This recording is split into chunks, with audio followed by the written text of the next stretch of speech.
new edition for next Friday's one as well are coming in the post, so I'll talk to you about it, Chris. Right, we are live. Can those in the chat who are listening please let me know if we can hear the audio? Yes. We can, yes. 42. Ooh, right. Just let it in. Oh, Darwin is in the house. I think we're still muted. Yeah, probably. yes, chaps, you are still muted. Oh. I'm about to let them out the house. I'm about to let them out. So say hello, everyone. Hello, everyone. Hello, everyone. Oh, awesome. Right, welcome to Friday Night D&D in the Iron Kingdoms. I am trialing a new layout tonight for you guys watching in the stream. So you should hopefully be seeing a player view now rather than my DM view to hopefully get it a little bit more immersive for you rather than seeing all the little pop-ups on my screen. It also stops any chance of any spoilers coming through because you guys won't see anything that the players don't know about. And however, it is controlled by a separate Chrome window of mine, so there might be the odd chance that I forget to move it around and focus it in the right place. So if you could bear with me on that, that would be fantastic. I will do my best. And I found a few funky Roll20 keyboard shortcuts, so hopefully the disruption will be minimal. But hopefully it will provide a better experience for you guys watching. So if we can thank or welcome our mods. We've got Jim Furno, we've got Nerdkind, and for possibly a short while, we've got She's So Nerdy. We'll see how that goes, and they will be your mods in the chat tonight. There isn't a vast amount of... my brain's just gone completely blank. Noticing messages. Engagement with us, the players, or the DM during the stream as we focus on the game. But most of the players are watching the chat and may well respond. So apologies if we don't catch your queries and your questions, but the mods are there for anything that you should need. Don't forget, at 8 PM tomorrow, we've got Two Can Play at That Game with Tom and Rach. I don't know what they're playing this week. I can't remember. We are playing a wonderful game called Illimat, which is a game that was co-designed by a hipster band called the Decemberists. And it's an absolutely awesome, beautiful, traditional card game style board game that looks awesome and has some really cool random words in it to describe some of the pieces. So we look forward to getting that up on the table tomorrow night. And welcome along, everyone. It's nice to have you all with us. Fantastic. Oh, you. So, anything else before we kick off, Tom? Just to say thank you to everyone so far that has been supporting the channel in whatever way they have been, whether that's been sharing stuff on Facebook, whether that's been through bits, whether that's been through subbing, gifting subs. It all is incredible and really, really helping us out and helping us grow. So thank you for being part of this community. Whether or not it is on the D&D stream or on our Saturday stream, we promise you that we've got loads more other stuff coming. Just at the moment, we are getting Nerdy ready to reopen, and we want to get Nerdy reopen for you guys and get it as good as possible. So we're just kind of keeping to this Friday and Saturday for now, and then very soon we're going to be adding loads of other exciting things for you guys to see. And more content for you guys to enjoy. Fantastic.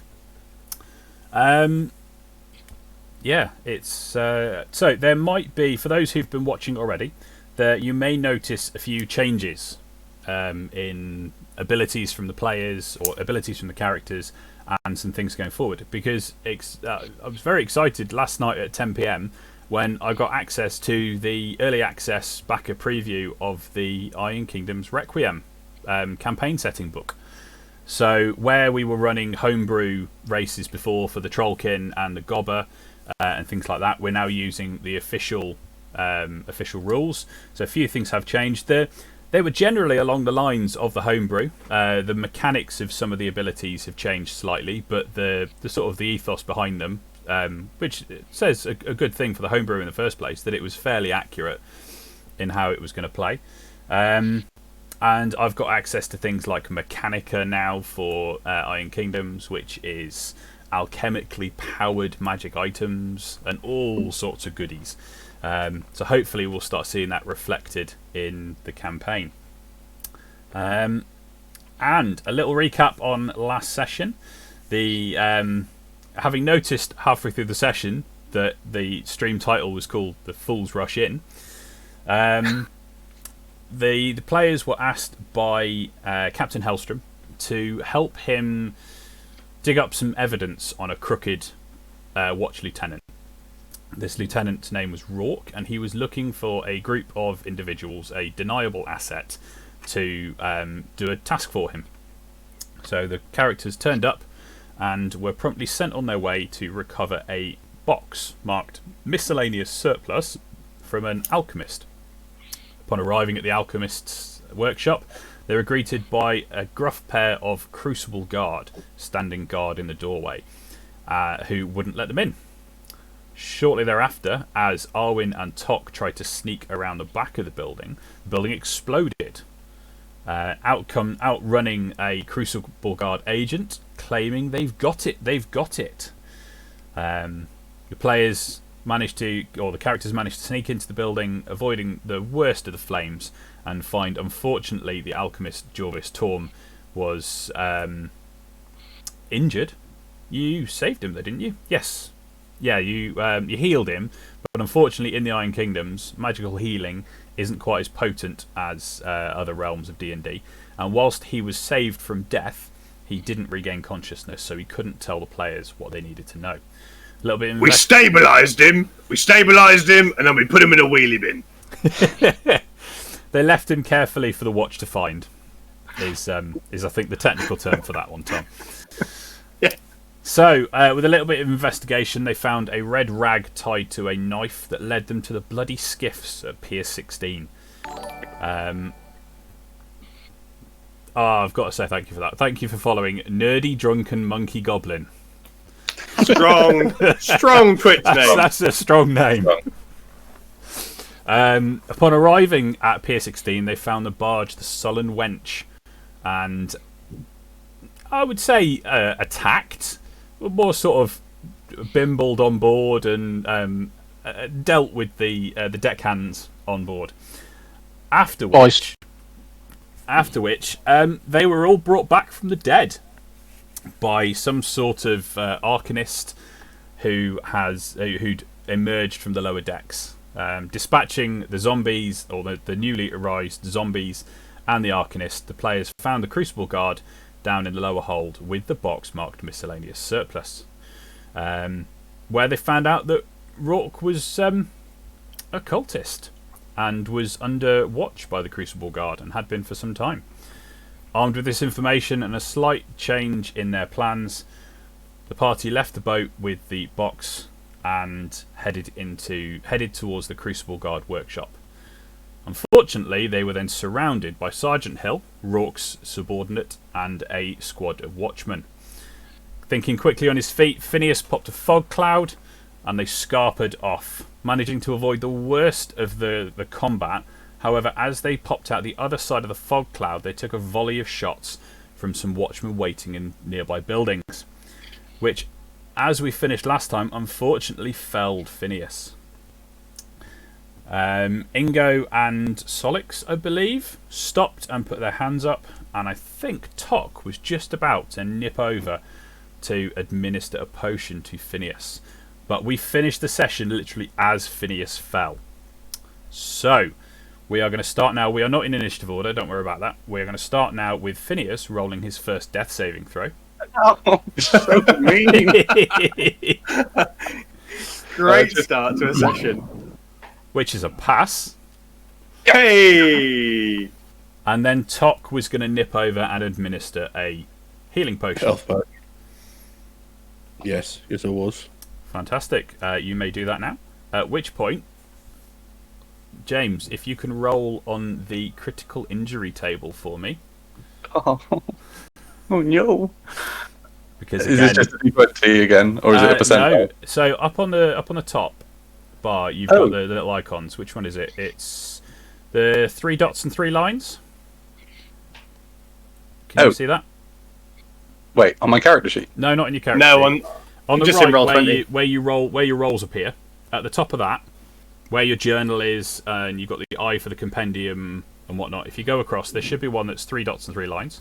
If you click on that one and then have a look down, the last item down there will be the critical injury table. Oh, okay. If you hit roll on that... It's a little bit like getting your nan to do a Zoom call. That seems alright, that does. That's nice. Yeah, so with that, you take the potion down and all of a sudden your eyes pop awake and you've just got this surge of adrenaline and woo! I'm up now. You're up. What do you guys want to do? Because I'm aware that you were about to surrender, but Phineas is now back on his feet. You've recovered 2d4 plus 2 health in the process from the health potion. Who do you want to roll that? Do you want me to roll that, or do you want to roll that? You roll that, that's fine. Okay. Chris, can you just confirm for us here that we are currently surrounded by a weakened Crucible Guard and a Crucible Guard with no visible health bar? The Crucible Guard at the back, he took a shot as well and he went down. So you have a Crucible Guard at the front who was leading you, showing you where to go. Unfortunately, the Crucible Guard at the back is, as far as you're aware, expired. But he is on the floor. He went down at the same time Phineas did. And the one that I'm surrendering to currently... No, you're not surrendering to him. That's the Crucible Guard who are leading you. Oh, the ones. I see. Yeah, these are our friends. Yes. So the ones that are surrounding us currently. They are not surrounding you currently. You've entered this map from the left-hand side. When the fog cloud was just before the fog cloud was popped, you were surrounded. Phineas popped the fog cloud, and you ran through the surrounding watchmen, who attempted to attack you on the way past, but I think mostly missed.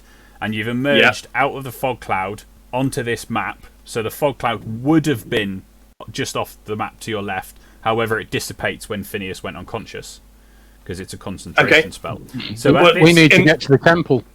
I reckon this looks quite sprightly. So I think at this point, you've got a group of watchmen who are shocked that nobody's there, trying to figure out what's going on. That you've got this moment of, can you get away? They are about US dashed, so they're about 40 to 60 feet off the map to your left, and you took some shots from buildings as you came around. You've got an alleyway to the south, and you've got a main road which will keep you in their vision to the right. You've got a turn's actions before you think the guardsmen will rally and figure out what's going on. I think we've got to duck down the alleyway, guys. It's going to be the worst thing we can do. I think we're close to the gallows. Yeah, I'm feeling real pumped here, guys. So I'm gonna pick up the quake that I probably dropped, and let's go. One. Well, let's at least hug the left or the right side of the road, because if there are people shooting from both sides, at least one side won't be able to get a shot at us. All the shots came from the rough area that the surrounding was. So all the shots came from somewhere over the left, both sides of the road. But yes, but just you're fairly sure if you get into this alleyway, you will be out of line of sight. Phineas, can you run? Yeah, I'm ready to go, man. I'm feeling pumped. Then run, big boy, run!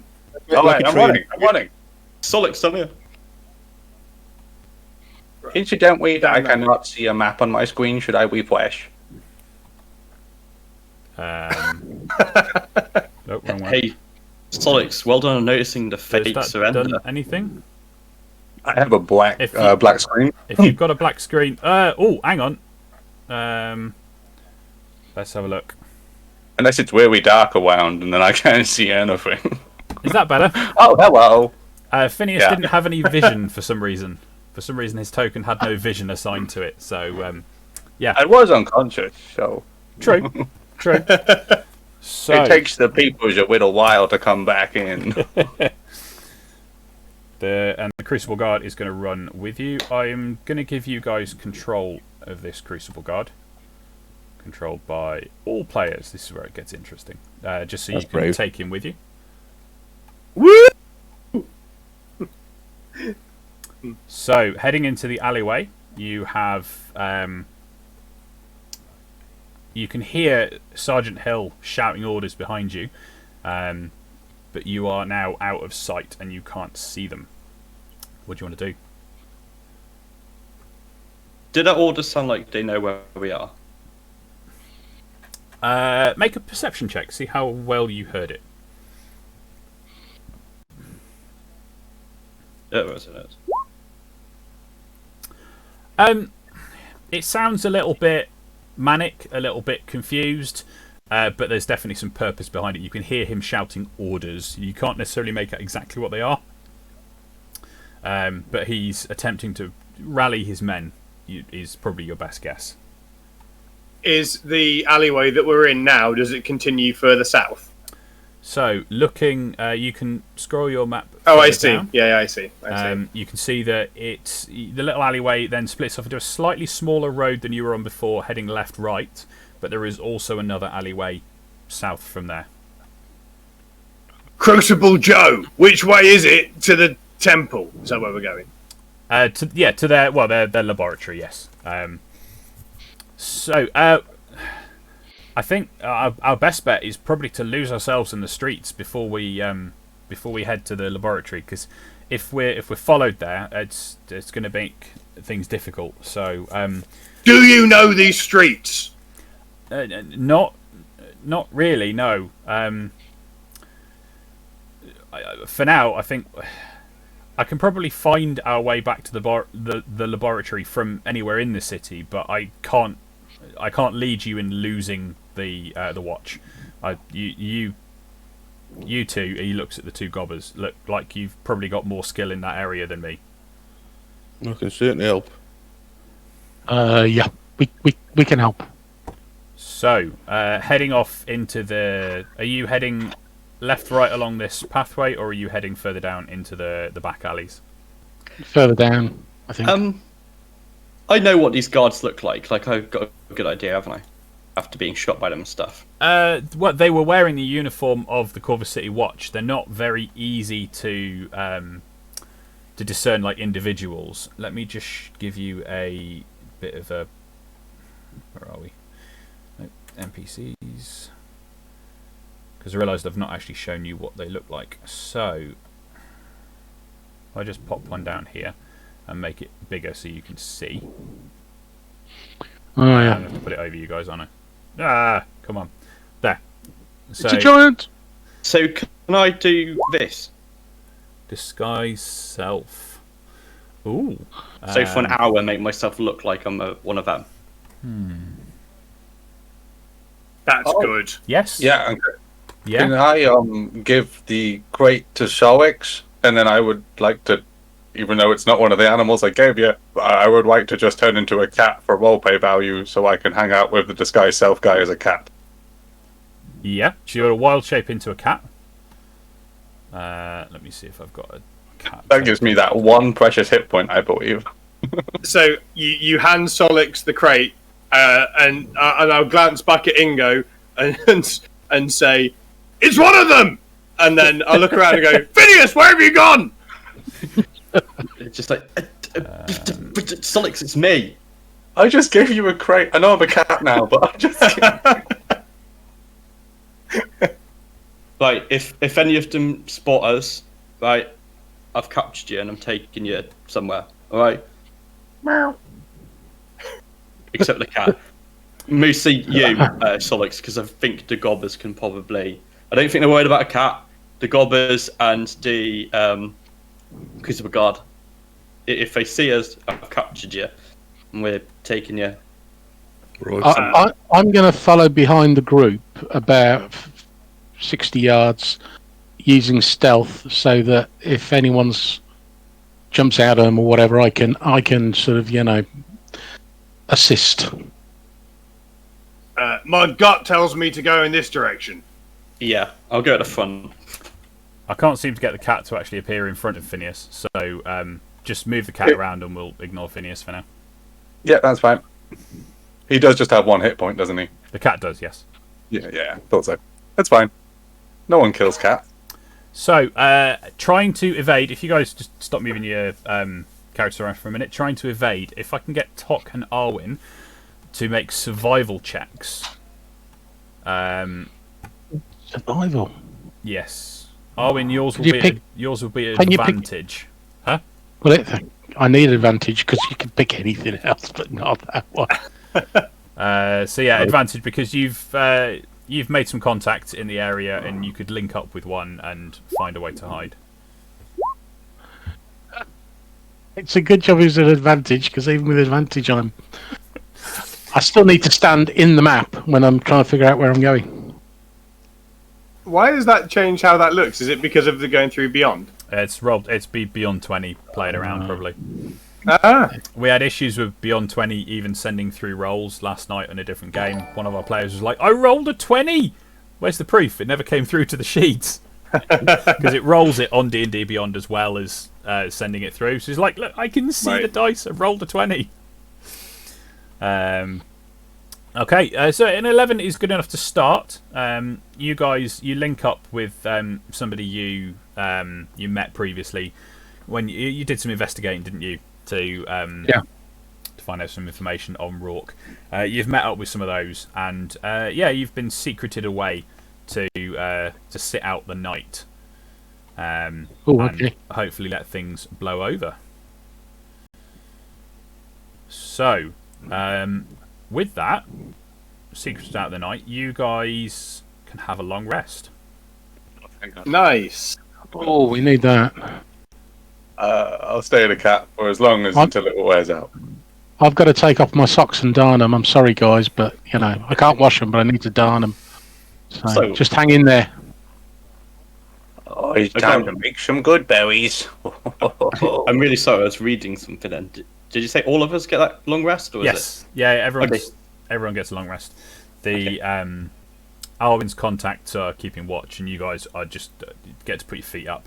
The Crucible Guardsman, he is on edge, being somewhere that is totally not in his comfort zone, but he's thankful for the rest. Sort of try and console him for the loss of his colleague, who we just didn't have a chance to save or bring with us. Okay, so in the morning then, what is your plan of action? Are you heading to the Crucible Guards workshop? Do your cohorts know how to get there underground? I will ask my cohorts. Do we know how to get there underground? Okay, so you're going to try and liaise the Crucible Guard with your cohorts. Yes. What have we got? What can we roll for that, do we think? Don't be survival. Not survival. I'm going to go with persuasion because you're asking your contacts to stick their necks out for the Crucible Guard. Okay. Oh, good. My giddy aunt. It's not happening today, is it? Last week today. So, unfortunately, you have not managed to convince your cohorts to take you there underground, and you've also overstayed your welcome, especially with the Crucible Guard there, because they're going to have to burn their safe house now that the Crucible Guardsman knows where it is. They weren't willing to entertain you any longer. Okay, I'll thank them and I'll give them 10 gold as a thank you for helping me. They thank you very much and say, please, just whilst we'll probably help you again in the future, just give it a week before you come back to us because you're a bit hot right now. Understand. What about a plan where we take one route that's a little bit more visual, and our disguised self person takes another route that the Crucible Guard explains with the box, so that they may stand a better chance of getting through with the box on their own. So my disguise self, if I have it's my weapons, armors, and all belongings. So if I have the box on me and I disguise self, does that get disguised? I love how overpowered disguise self is.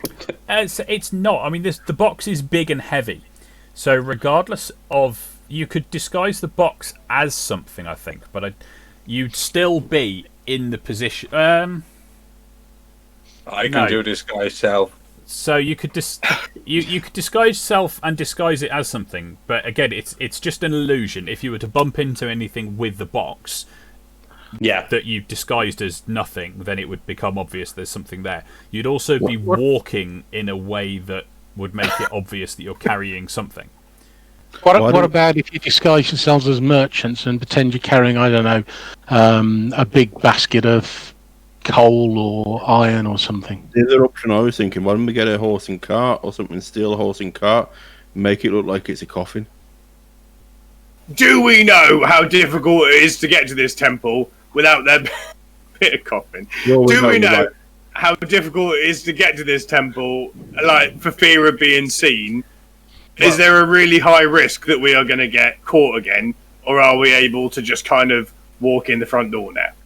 We're still in the Docks District, which is Rourke's district, so until we're out of the Docks District, we can't be certain that any watchman that we come across isn't working for Rourke. Yours and my descriptions will have been circulated by now.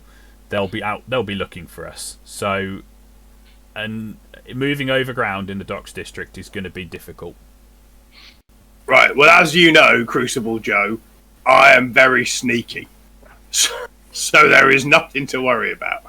What I suggest we do is that you should have allowed me to have my appointment in the first place, and then this entire thing wouldn't have happened. Now, this is the one that was letting us have our appointment, right? Oh, is it? I don't know. Is this boy or is this the other one? That's a good question. Odds it's charmed, evens it's not. It's the one you charmed.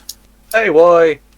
However, I'm pretty sure with that charm spell, the person you charmed is aware that you charmed them afterwards. Oh, yeah. So he might be a little bit resentful of the fact that you charmed In all fairness, if he'd let us have that appointment, Rourke would have had what's in there by now, and all hell had broken loose. So, is there a way underground from this point? Are we able to get underground nice and easily somewhere? I mean, there's entrances to the Undercity all over the place, but once we're down there, navigating to the other side of navigating out to the Docks District is beyond me. Well, we're not asking you to do that. We're asking you to tell us how to get underground. Yeah, that's beyond me as well. I know that there's entrances to the Undercity all over Corvus, but I'm not familiar with this area. Why don't we just leg it, and if we come up across... There's not good... I can't imagine there's going to be a load of guard around. We've just had an invasion of skeletons, so I can imagine that the guard might be a bit pressed and a bit thinned out. So I think we book it overground, and then if we come up to anybody, we just shoot them. I like the way that Top thinks. Yeah, I mean, like myself and Phineas can disguise ourselves as the guards. And if they come up to us and like, hey, what's going on? We can be like, oh, nothing, surprise, and shoot them. I mean, why not do both things? We can just mosey along as merchants. I can carry the chest and just make it look like a big sack, part of my disguise. And you guys won. You're almost like a distraction for us. So that's what I'm thinking. Yeah, we can slowly get there, and I mean. It's quite scary dying, or nearly dying, guys, I can assure you. But, you feel pretty good afterwards sometimes when you get back up. I mean, I did anyway. So, try it once. That's what I say. Just try it once. But get back up. I quite like all of you. Okay, so Arwen, Solix, and Tok with the Crucible Guard are going to book it overground, acting as a distraction for Ingo and so disguised self, Ingo and Phineas. I make myself work 3 foot shorter and like a human. No, I don't. Only 2 foot shorter. I still want to be a big guy. You can seem 1 foot shorter or taller. Thanks to my furbolg traits, I can do 3 foot. Ah, Nice. cool. So they really don't know it's an Ogren anymore. But it's still like a half orc or whatever, still applicable in this world. No, it wouldn't be. Yeah, it's human. I mean, you've got a big, bulky human. Your other option potentially is, as you've seen them walking around, there are people in steam armor and like big, chunky armor that would be a similar bulk to what you would be. You could disguise yourself as that, or as you say, you can shrink down a bit and just be a hench human. Yeah, I'm gonna be a big guy. I'm a big guy, but Just not as big as I normally am. So I'm a small guy. Oh, so didn't we decide that you weren't quite full Ogren size anyway? You were a little bit smaller than stereotypical Ogren anyway. So yeah, no, that's fine. Cool. So Okay. we've got hench, human, and what are you disguising yourself as, Ingo? Are we doing the guards just in case? Yeah, I'll do a guard again because I've done it and I know it would. Okay. Cool. I thought we were merchants, so let's go. Oh yeah, no, sorry, you're right. Merchants. Sorry, I got myself a bit. Yeah, as a merchant. Okay. You agree a location to meet with the Crucible Guard and the other 3 once you're at the Docks District, so he can lead you overground. And off you go. Let's have some. Let's go survival again from Tok and Arwen, but again, Tok gets advantage from. Not Tok, sorry, Arwen gets advantage from knowing the surroundings. Well, I mean, it's better than the first roll last time. It's a train crash. Thank God Tok's there. Fortunately, Tok grabs you by the scruff of the neck and says, "Where are you going? This way." I was going south. I was going that way. You guys booking it overground then. Let's see. Nah, you're successful. That was yeah. And you're running, not necessarily inconspicuously, but you get around. Your descriptions, whilst they sort of knew what you looked like, you hadn't really worked for them very long, so you managed to slip by a few guardsmen who are surveying the crowd. Ingo and Phineas, there's no danger at all. You guys look completely different, and the way Phineas can carry, because of your powerful build, carrying the crate doesn't really affect your ability to move around. And you guys meet up outside the Docks District, where hopefully the danger is over. Hopefully. Well, Nice. I mean, you're still in Corvus, aren't you? Yeah. So with right. that, you the Crucible Guard leads the way to the workshops, to the laboratories, and takes you inside. Asks you to wait in the foyer while he goes to fetch a senior adept, and to see how to go forward from there. He asks if he can take the box in with him. I work at Ingo. I think we can trust these guys now. Okay. Yeah. Hands over box. So having slept overnight, he's a little bit refreshed and capable of carrying the box again. Lugs it in through the doors, and after an uneasy half hour or so, an adept comes out. Somebody dressed similarly to the chap who came running out of the building the night before, and sort of stands in front of you. He looks rather uncomfortable in front. Are you still disguised, Phineas? Has it been? Is it last an hour, right? Yeah. So you wouldn't be either. It would have either have dropped while you getting to the laboratory, or it would have dropped in the half hour that you were waiting. I'm back to being normal sized. That's fine. So he comes out and looks uneasy at the armoured Trollkin and the 7.5, 8 foot tall Ogren standing in the waiting room. Sup? but composes himself swiftly, and thank you very much for your services. I'm led to believe that you're working for Captain Hellstrom. Is that correct? Yes, but it's a secret. I've already sent word to him because we believe we've now got enough evidence to present to him about Rourke's subversive nature and underhanded dealings. So with any luck, he'll be here later today. Hopefully sooner rather than later. The message should be getting to him around about now, if our runner isn't compromised, and we can figure out how to proceed. If you're more than welcome to hang around here and wait for Captain Hellstrom to come down, or if you've got other things you need to do, please don't let me keep you. I think it's best to play it safe and wait here, right? Well, I think at the moment we're probably still wanted by half of the guard. Yeah. So I think we need wait. to see Captain Helly and see if we can sort out our payment, finish all that off, and complete the side quest. That's not what I meant. And finish our business. Okay. So you hang around a bit longer. About another hour passes. You're twiddling your thumbs, playing with dice, playing with cards, whatever you've got on hand to keep yourself busy. I imagine Tox probably pulled out a mini engraving kit and started scratching away at some bullets. And Hellstrom turns up at the chapter house and looks you up and down the state you're in, and well, seems I was right to put my faith in you. You've come good.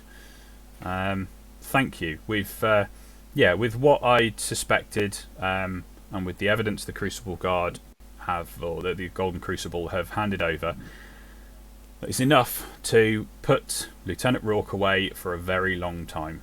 Him and Sergeant Hill are being arrested now by some of my most trusted guards, and with any luck we can scrub his corruption from the City Watch for good. It seemed like a lot of his guards were corrupt and on his side as well. How are you going to deal with that? Well, what you see is within the Watch, the guardsmen are drilled to follow the orders of their superior. Sometimes, for the less astute guardsmen, they're not necessarily aware that they're corrupt or that they're following corrupt orders. They've believed in the past that there's quite legitimate orders, and if told by a superior officer that they need to do something, they should jump to do it. That's what they're trained to do. So we can't necessarily hold all of the individual guardsmen at fault for this. We will be conducting an investigation of Lieutenant Rourke's division, and we will attempt to weed out any. But I will make sure that a new lieutenant is appointed from outside of his division, so that at least the leadership, I can be sure, is clean. And hopefully that will be enough to maintain the integrity of the Watch. But I am very grateful for your services. If you want to head back to the church, get yourselves a good meal and a nice kip and a nice bed. I believe Father Dumas is making some progress with his investigations on what may have happened to the young girl Alexia. So your services may be required rather soon. Get yourself resupplied, get yourselves fed and watered, and we'll chat soon. Thank you for your services. You're welcome. We're not going to get arrested as soon as we walk out of here, though, are we? No, you're not. It's all right. Cool. I If think my we've got. dad kill me. Hopefully, we've got a guard on our sides this time, and we can tell them to arrest that man. Yeah. Should we go back? Did we get paid?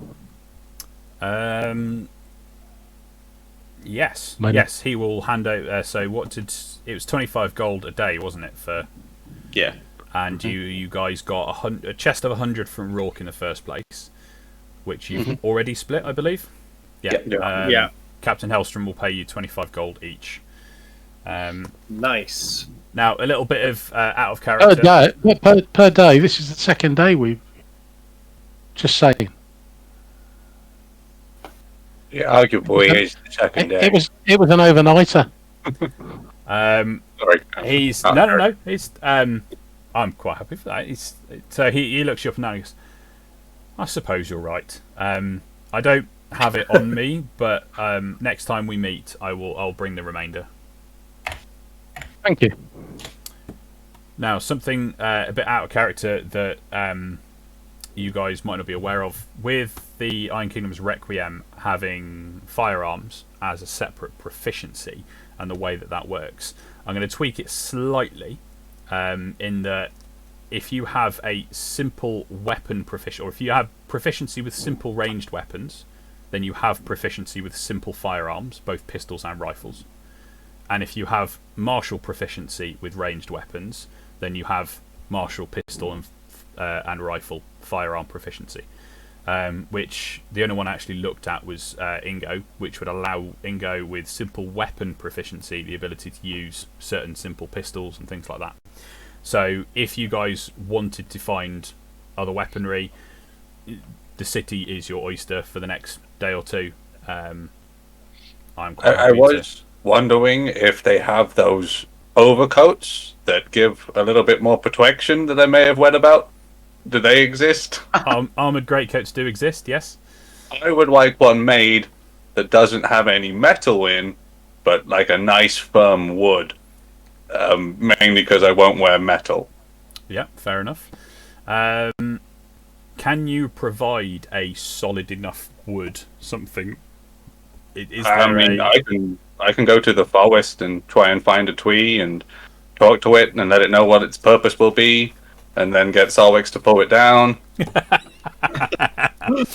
Here to help. I think it will take about half a day to do all this, roughly. And if that's what we have time to do, I would like to do that.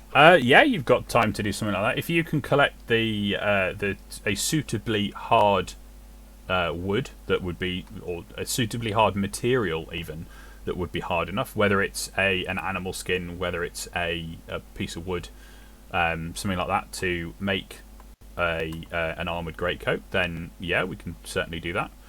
Solix literally has nothing to do, so he's quite excited by the concept of going to help his friend Phineas and go and punch a tree or two. Only after I have explained to them first what their purpose is. I told you about this before, Solix. Only after you've explained to the tree what its purpose is. Okay. Yeah, I can talk to trees. So, yeah, we'll come back to that and we'll figure out how that's going to work in a minute. The rest of you, what are you up to in the city for the day then? I'd like to go and buy another gun. I'm going to ask Tok if he would be willing to help me go and find a pistol I might be able to use. I can find you a pistol, my friend, no problem. Okay. Before we jump into that, Arwin, what are you up to? So, one thing I forgot to mention to you, Arwin, before we started on the stream, is you picked up a knife in the first Witch's Tomb. Have you ever actually looked at it? No, I've been chased by a lot of people so far, so been a bit busy. I'll take time out to look at it now, though. Cool. Interesting how that works out, but Oh, it's incredible, isn't it? Really, I'll find a nice quiet tavern, buy an ale, and take it out and give it a clean and a rub, and say, 3 wishes. No. Cool. I shall grab your description for that in a minute. Then I'm just trying Super. And also, my ring of protection, I take it, is no longer functioning. Correct. But I got something else, didn't I? I got a necklace or something. You got What was a it? you got a necklace. You got a torque that does the same thing. So you've still got yes. A torque is out of interest. You guys asked me the other day, not the other day, it's like 2-3 weeks ago now, because I said I had to Google something mid-session, and you went, "Is that what you Googled?" What I Googled was what a torque was. Yeah, How do you spell it? TORC. So it's like a Doc's younger brother. three-quarter collar type thing, normally made of metal. That sort of like a bangle for your neck is the best description that I've got. So it's not actually in the basic inventory then. No, it won't be. But it's essentially, if you've sorted out your ring of protection, just leave that there because the effects are the same. Cool. I can rename it. Yes, yeah, that works. So those looking for weapons. Tok, your knowledge would inform Ingo that he could be looking for a pistol, a musket pistol, a repeating pistol, a rivet gun, or a Rhinish holdout pistol.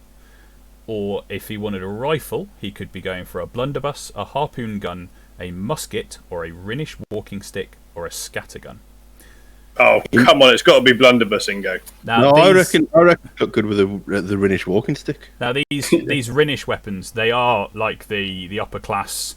It's disguised into something. So the Rhinish holdout is a small concealable pistol that you can hide away, but looks quite fancy.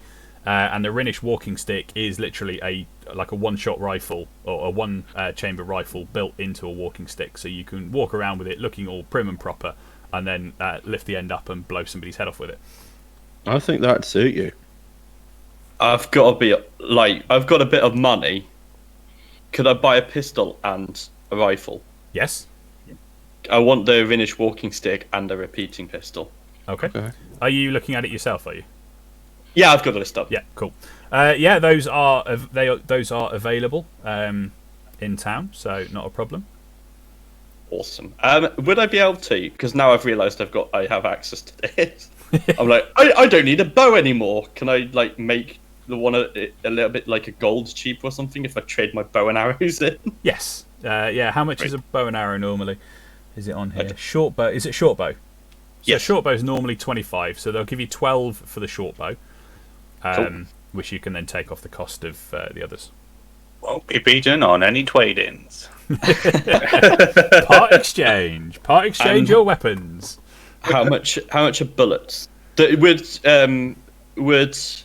if I bought, is it just bullets, or is there multiple different types of bullets?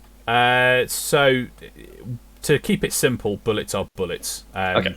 I would potentially have issue with you using a scattergun or a blunderbuss bullet in a pistol. I'm not going to be too picky over it, but it's just where are we? Bullets. I believe they were 1 gold for ammunition. Mr. Weapon Shop Owner, I have a propensity for using very large hammers in order to do my damage. But I'm just curious as to whether these good people have ever put a gun inside a hammer. Well, there have been. They've been known to put guns inside swords and axes. I can't personally say I've seen a gun inside a hammer, but it wouldn't necessarily be beyond the realms of possibility. But I believe it's something you might have to commission yourself. Dream with me here for a moment. He looks you up and down and goes, "Wouldn't something more like a cannon shield be your kind of shtick?" My friend, you and I are going to get along famously. I will take 10 of your finest cannon shields. So just nipping back to Owen, bullet casing and powder is 1 gold piece for 20. The way it works in the Iron Kingdoms is you can either get paper cased or you can get metal cased ammunition. Both function the same, but metal cased ammunition can stops it from being spoiled by water, etc., etc. It is 2 gold pieces for 20 for metal cased ammunition. That's fine. I'm going to buy, to make it easy, 60. Say 2 gold pieces for 20, yeah? Yep.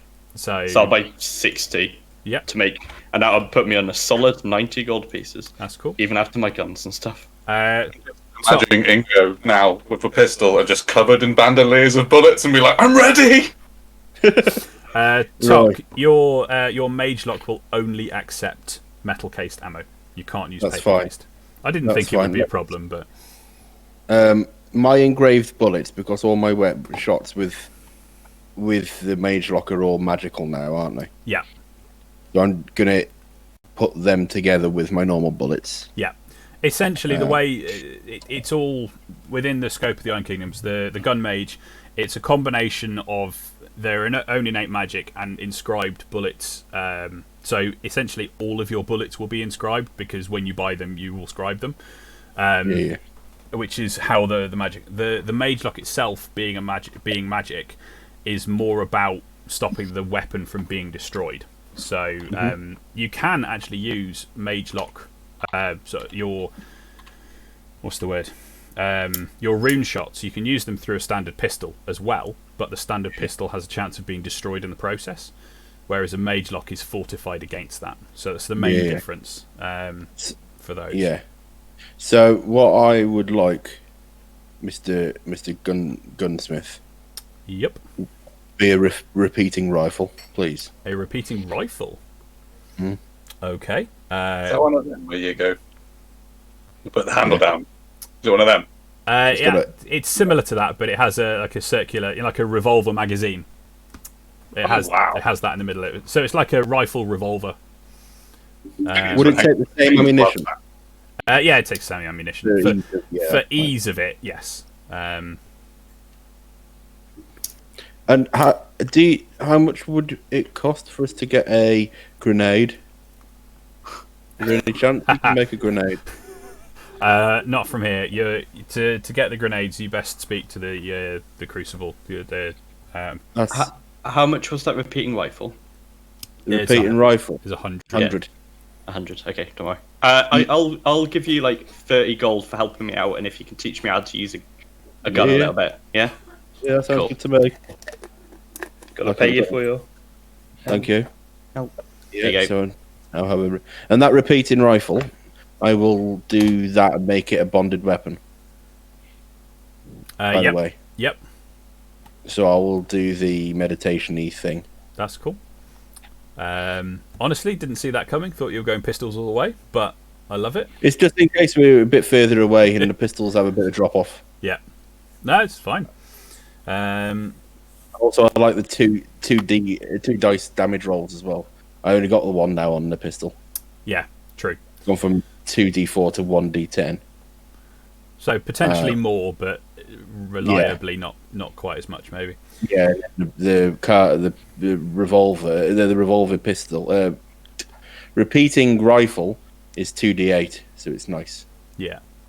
So we've done Ingo and Tok. Solix is off to the woods with Phineas. Hold on.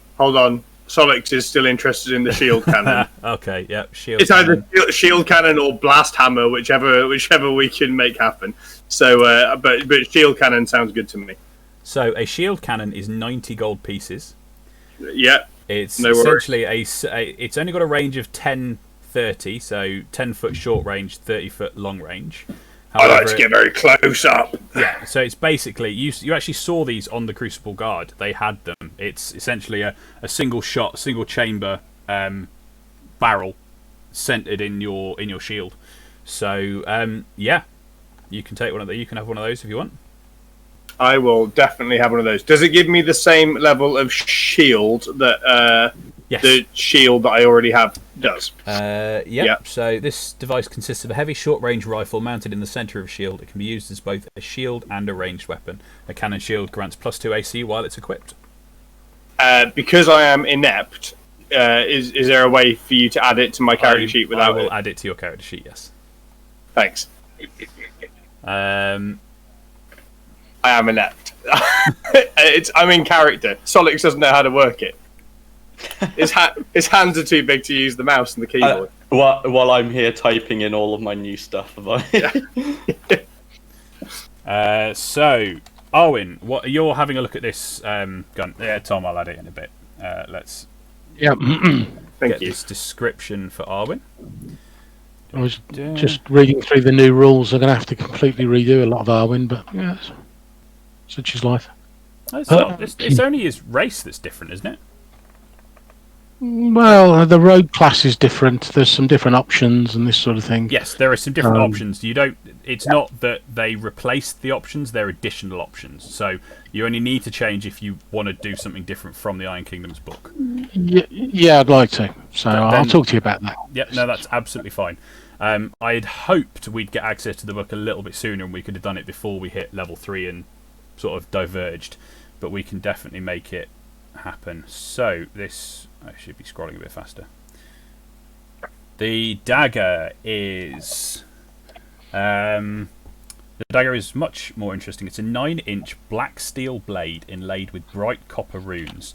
The hilt is wrapped in black wire, and there is a cut piece of obsidian at the pommel. The sheath is black leather dressed with copper filigree.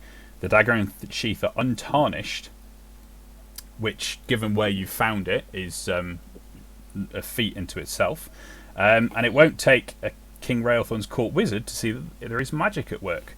Having identified it over your rest, you find out that you have a +1 dagger. Yeah. Unlike some magic weapons, this does not give off any light. Oh. So it's dark, and as dark can be. There is also an inscription on it in the same language that you recognise from the tomb, but one that you can't read.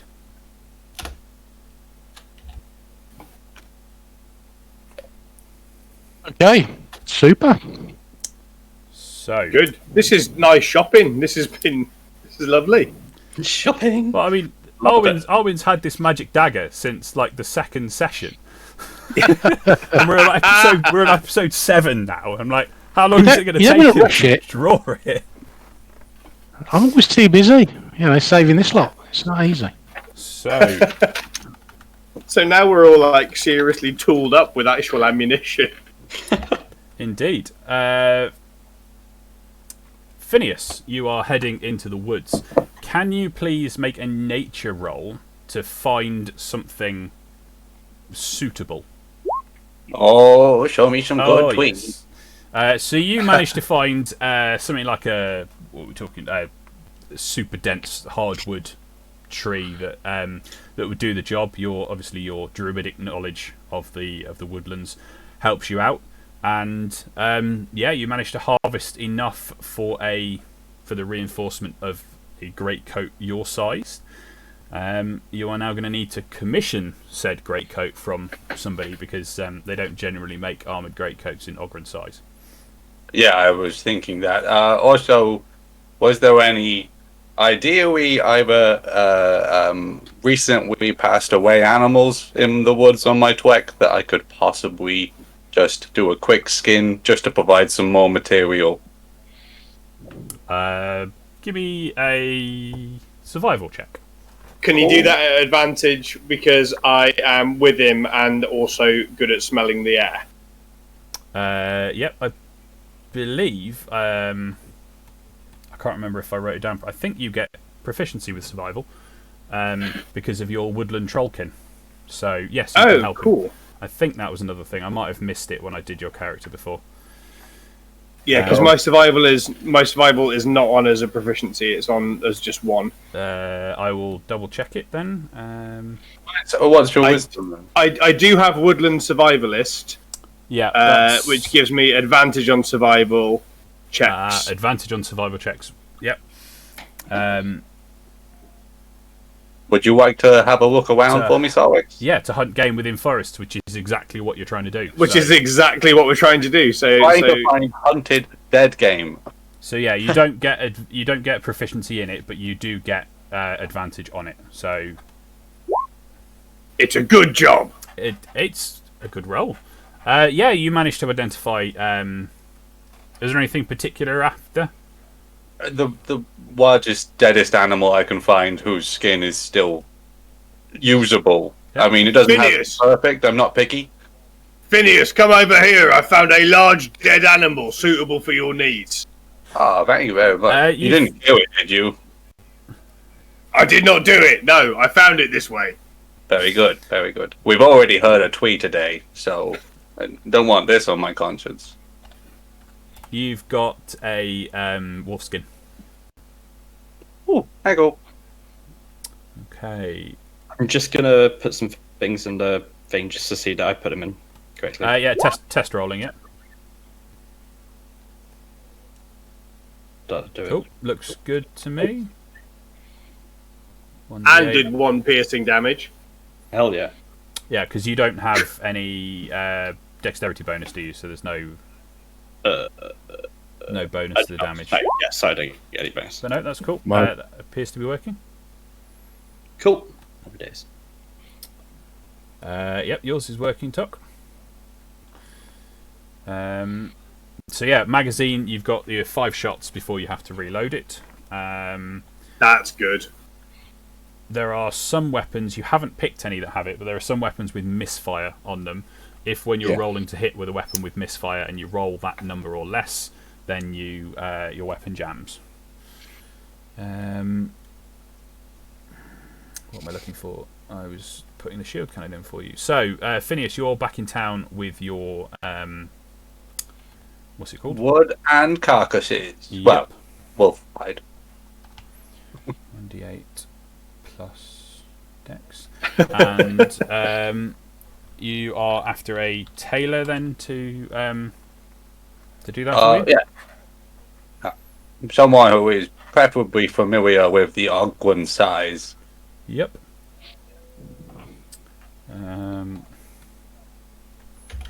I mean, they're not difficult to find. Because there are Ogrons working in the city, it's most tailors, whilst they might not specialise in Ogren, can quite easily make a garment bigger. Right, Tom, your shield cannon is in. Do you want to give it a roll? See if it works? How does this work? Beside the fact I've spelt it wrong. It has rolled correctly. Lovely. I love the fact that it does d8 minus 1 damage, though. Yeah, because of my dex bonus. It's your dex bonus, yeah.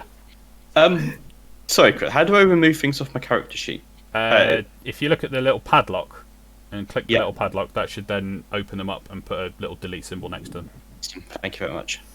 Okay, so Tom's done. We are on. Thank you. No worries. Yes, how much is this going to set me back? So an armoured greatcoat is normally 20, so we're going to make it 40 for the size and the customising. But you are providing some of the materials as well, so yeah, 40. Yeah, okay. I'm very happy with that. It's not going to be immediate, so it's going to take a day to produce. I'll see you tomorrow. Okay, fantastic. Hopefully the chat enjoyed the little shopping spree. It wasn't too boring for people. I believe we're all now tooled up to where you guys want to be. We've all got guns. I love that. Yes. Until they make one out of wood, I'm not using one of those. Love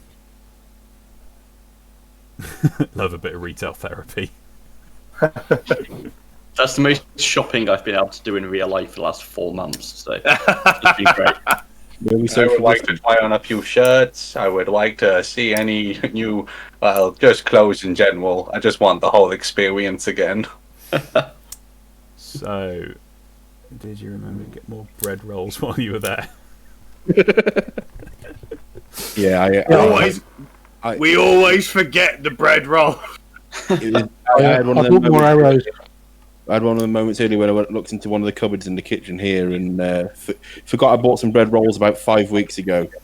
Oh no! They were Now we're trying to get out. Yeah, Hell. Yeah. at least the local NHS has got penicillin now. Oh. Are we all together again now? Have we all? Yeah, we back could. at So church it's the end of the afternoon. You guys have done what you need to do. You've met up back at the church with Father Dumas. Yeah, I was before, we get into anything else. I mean, I was chatting to some people and some twees, and they were asking how it's going. Well, the twees weren't. Only I can talk to them. Anyway, I assumed they wanted to know how it's going, and I was like, yeah, no, it's really good. I've met some cool guys, and we're part of this group called, and I realized, what is this group called that I have joined up with? Do you have Solix and the Heartbreakers. Okay. I'm not going to question it. Like, yeah, That's a working title. That's what we're going with here. are you going to question Solix's? I can question Solix all day long. Do you want to arm wrestle? It's either that or the Flat Pig Brigade. I don't really mind. Oh, okay. What do you gobos think? Can the mod start a poll for what we should call it? I was thinking Solix and the Heartbreakers, or I was thinking we could use the initials of each of our names and call ourselves Pasty. Pasty. Does that actually work? Yeah, Phineas, Arwin, Solix, Tok, Ingo, Pasty, Pasti. Well, I'm okay with being part of the PASTI. Wait. okay, I love Pasty. So I think as Jim just put in the chat, I think we found a winner. We've all got Pasty. We all could tolerate this now, like we're from Cornwall. The Cornish pasties.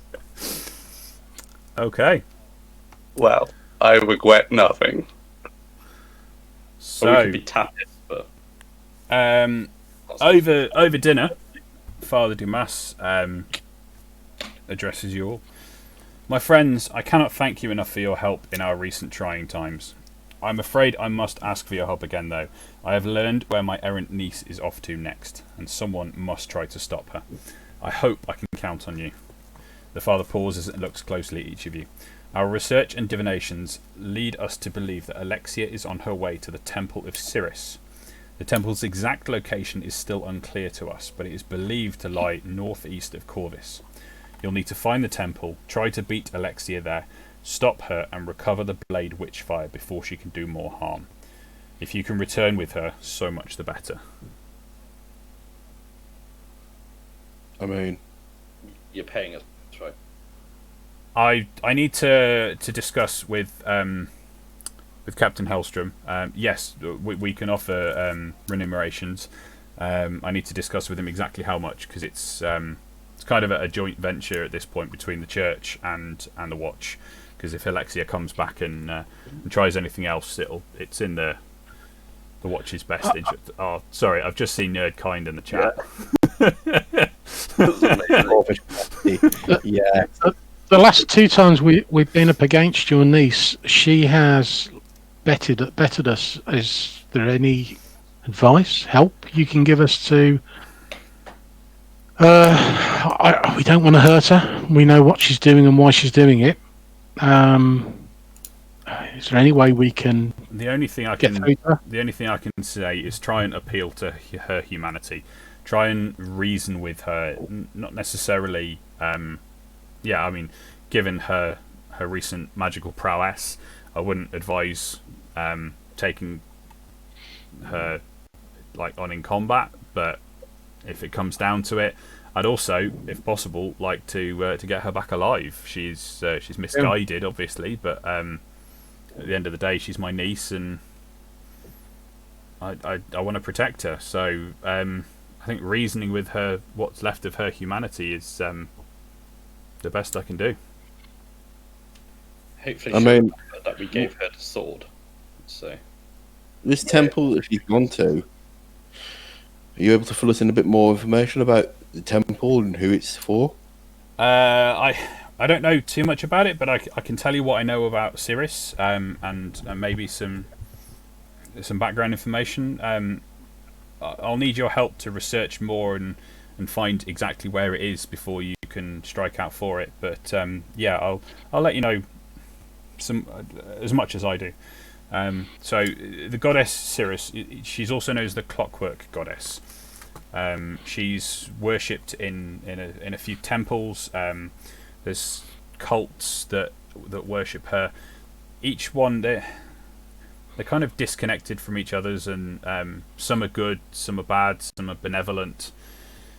You'll quite often find that mechanics and artificers around the place will worship Sirius in secret. Not that it's it's not a banned worship, but there's a stigma attached to worshipping Sirius due to the cult-like nature of a lot of the Sirius worshippers, and the bad reputation that it's given from some of those cults. So a lot of the people, you'll probably find that the worship of Sirius is wider spread than you might think, but lots of people keep it under wraps and won't openly talk about it. But with the mathematical calculating nature and the it's more common amongst academics and engineers and things like that. The temple in this part of the world is supposed to be quite large, though not the biggest by any means.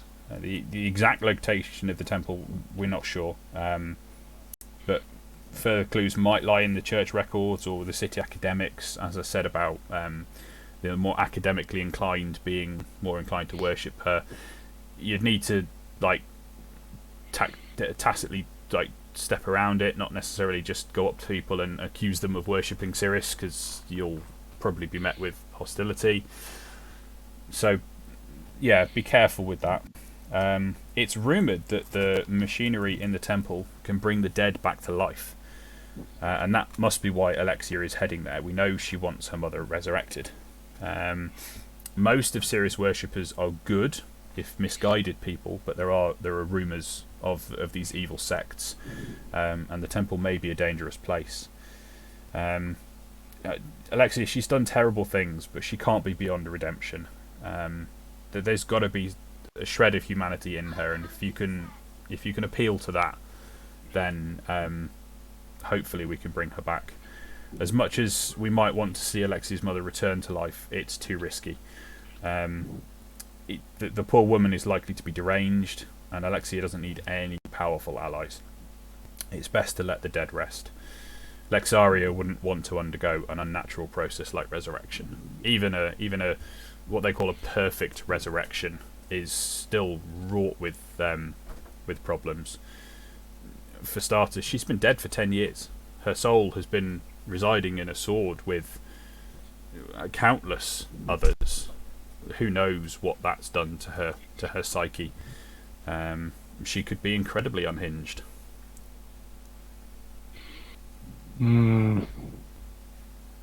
Why does nothing in this city stay dead for very long? This is a very strange week. I assure you, coming to Corvus on any other week, and stuff mostly stays dead. Yeah. Yeah, good. Okay, well, it's nice to know. So one thing I'll think about that when I'm planning my summer holiday. One thing you guys will remember is that the runes and whatnot on the bodies from the barge and Torm's workshop were different to Alexia's, so there was a different kind of magic involved in raising them. From what you've spoken to Father Dumas about before with Alexia's, it seems to be a new form of raising the dead, rather than what would be practiced by the necromancers of Crix, which is the evil nightmare empire off the west coast of Signar. So please sleep on it. I don't need a decision right now. We do need to get moving, but I understand you've had a long, arduous couple of days. Get a good rest, sleep on it, and hopefully tomorrow, if you can help pitch in with some book reading, some investigations, maybe you can ask around the right people, and we can find out exactly where this temple is. And then in the meantime, I will chat with Captain Hellstrom and work on a compensation package. Bear with me, guys. My throat's gone dry. I'm just going to grab a drink. No worries. So, we're going to believe everything he says, obviously, because he's the bish, and it's all gone fairly well for us so far. I think we can all agree. Yeah. But Ingo, what do you think we should do next? I think we need to find exactly where this temple is, don't we? Before we start. Does it appear on any maps, Bishop? The temple, or have we decided? It doesn't appear on any standard maps. No, that area isn't whilst technically Signar, it's not patrolled. It's not really mapped. It's deep into so heading up the Black River would take you into Lale, but it's off to the east. There's all sorts of small bayous and tributaries that head off in that direction. It's swampy ground. It's not mapped out very well. So standard records probably don't. Well, the standard records that we've managed to look at so far haven't given us an exact location or an exact enough location to even start looking. We just know it's northeast of Corvus. Well, may I suggest an early night, an early start, and we'll get our way out there and see what we can find. Do you mean to investigate on the ground or in the books? In the books. We'll get up and we'll look in some books, and then we'll go on the ground. Right. Yes. That sounds like a solid plan. Okay. Anybody want to do anything else before you head off to bed? I'll make sure I'm stocked up on arrows. Okay. Do you want me to engrave anything on your thing, Ingo? Do you want me to make it look a bit posher? Can you engrave on my rapier? I can engrave anything, yeah. Could you, you got a handle. Like, I'm imagining if you're holding a sword like that, and then there's the bit that goes over. What's that called? Like the hilt or something? Yeah. The hand protective bit. Where the blade then stops you smacking your fingers. Could you inscribe the word Huzzah on it for me? I can do that. I knew that was coming. Would you like it in Times New Roman or Comic Sans? Ooh, Times New Roman. You know what? It's the number symbols. What does this mean? Yes. And I'll spend a couple of hours doing that before I go to bed. Oh, you're awesome. Here's, I'll tell you, I'll give you like. No, I don't need any money. I just like doing it because it's fun.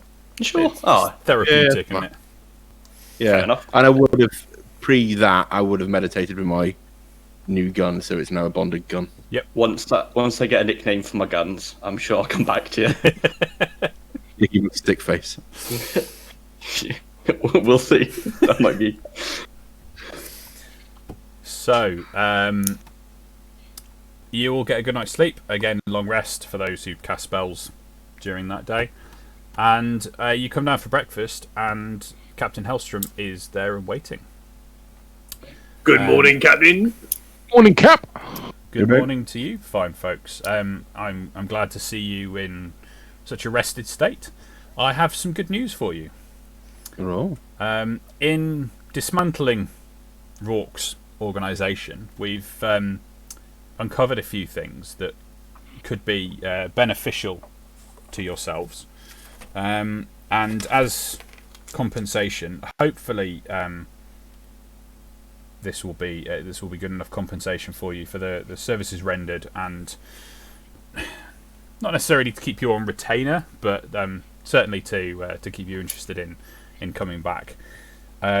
So he unrolls a leather wrap in front of him, and out onto the table comes a rather large hand-and-a-half sword. It's called a Caspian battle blade, and you can see at the top of the handle, just before the blade, it's got a device that anybody who knows anything about Mechanica, so probably not Solix or Phineas, although you might know what it, you might recognise it as what it is, but just not be interested in it. Ask me, yeah. It's a mechanical weapon, so it's within the Iron Kingdoms, whilst they have traditional magic weapons as well, the vast majority of the magic weapons are created and powered alchemically. So they'll have a rune plate which can be etched with various runes to give certain benefits, and then it's powered by a capacitor. In this case, with the Caspian battle blade, Captain Hellstrom points to the Alchemical Accumulator, Alchemical Capacitor, sorry. For those who want a more mundane explanation, it's a battery. It provides a certain amount of charge. It is continuously, if a small amount, discharging. and I'll explain a bit more about how mechanical weapons work. But basically, they have a lifespan, a power output, and a number of charges. The power output is how much of those charges you can use in any one go. The charges is obviously how many charges you've got out of it before it either needs to be recharged or replaced, depending on the capacitor. And the lifespan is how quickly it dissipates. In the case of an alchemical capacitor, it's got an output of 3, so it can provide 3 rune points worth of power in any one go. It's got 20 charges before it needs to be replaced, and its lifespan is 1 week, and it loses 1 charge every week, regardless of whether it's switched on or not. So it's always going to discharge. It's the function of it, but they are only 10 or 30 gold pieces, so they are an expendable item, and they are pretty much everywhere. They're used even outside of weaponry. They're used to power machines and shops and things like that. So they're a consumable resource.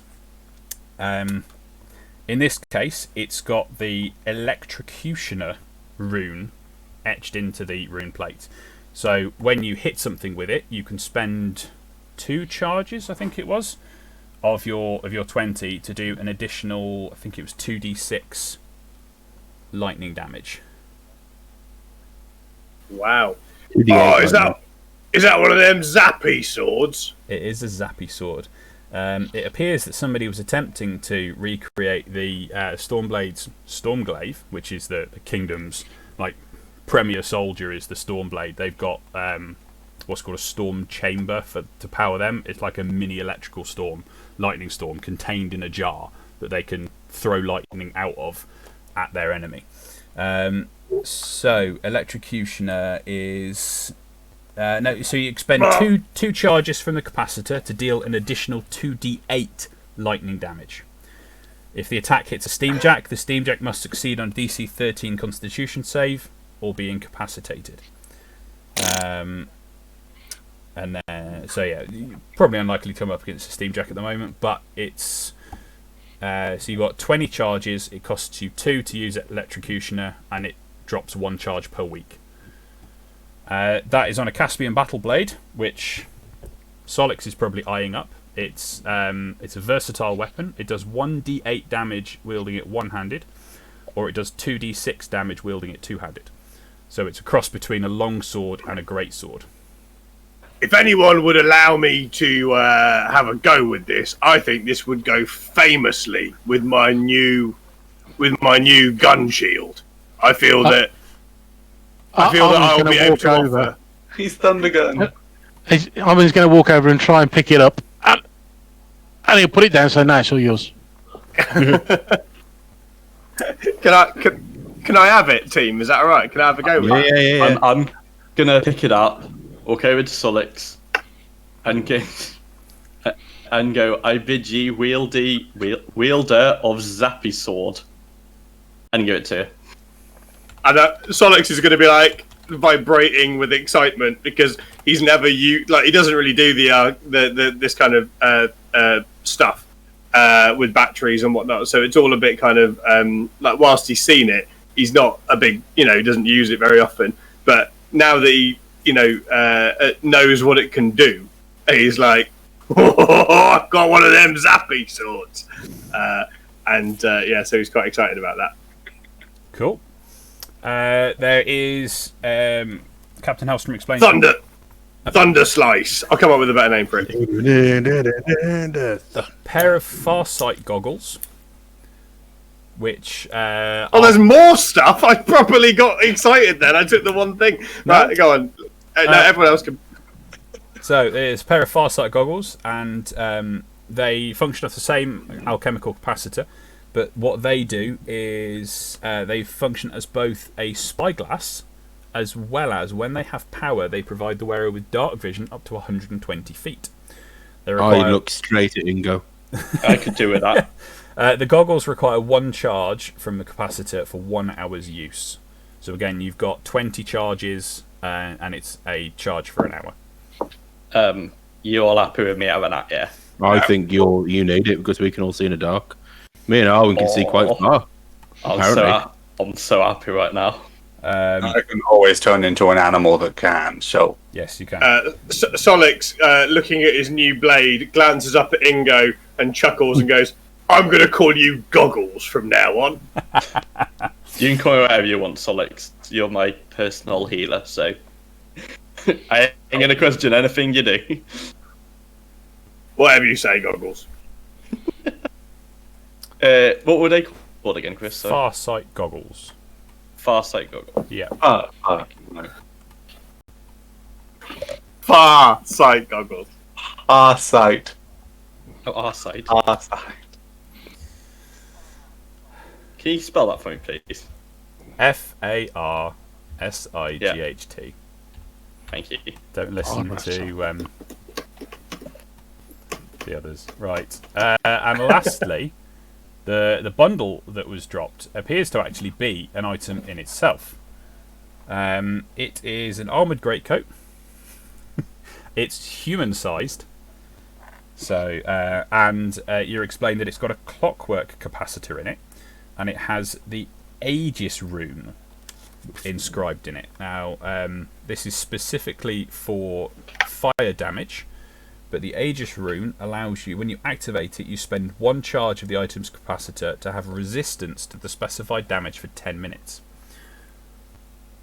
You've got a clockwork capacitor in here, which has only got a power output of 2, but this only costs 1 charge at a time, so you're fine with that. It's got 10 charges, which are replenished when the capacitor is recharged. It lasts for 1 day, after which it requires 15 minutes of winding to be fully functional again. So if it's human sized, does that mean if me and Arwin wanted to be able to sit on each other's shoulders? 2 gobbers in a greatcoat. 2 gobbers in a greatcoat, yeah. I mean, you could cut it down to fit one of you, or trail it behind you, depending on who wants it. But it is a human-sized greatcoat. I mean, I could do with more armour, but I could go and buy some before we head out. I don't mind. I mean, take it. I've got one being made for me. So I mean, I don't want to be that guy, but I could also do with more armor. I know I've already got an item, but I die easy. How much armour have you got? 12. Yeah, you're more than me. Less than me. I don't know. Hold on. I don't know. What's your dex? yeah, yours has got to be Oh, higher. my armour class is 14. Sorry.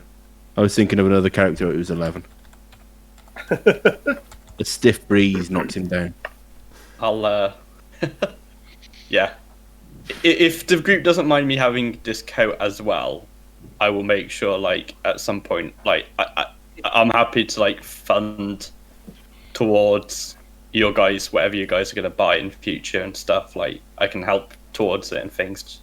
It's okay. We like to look after each other in pasty. Corvish Corvus pasty. Which pasty? Yeah. Right, you guys I'm are up. the best group I have. Well, can I Ingo's gonna do cry a some? little bit.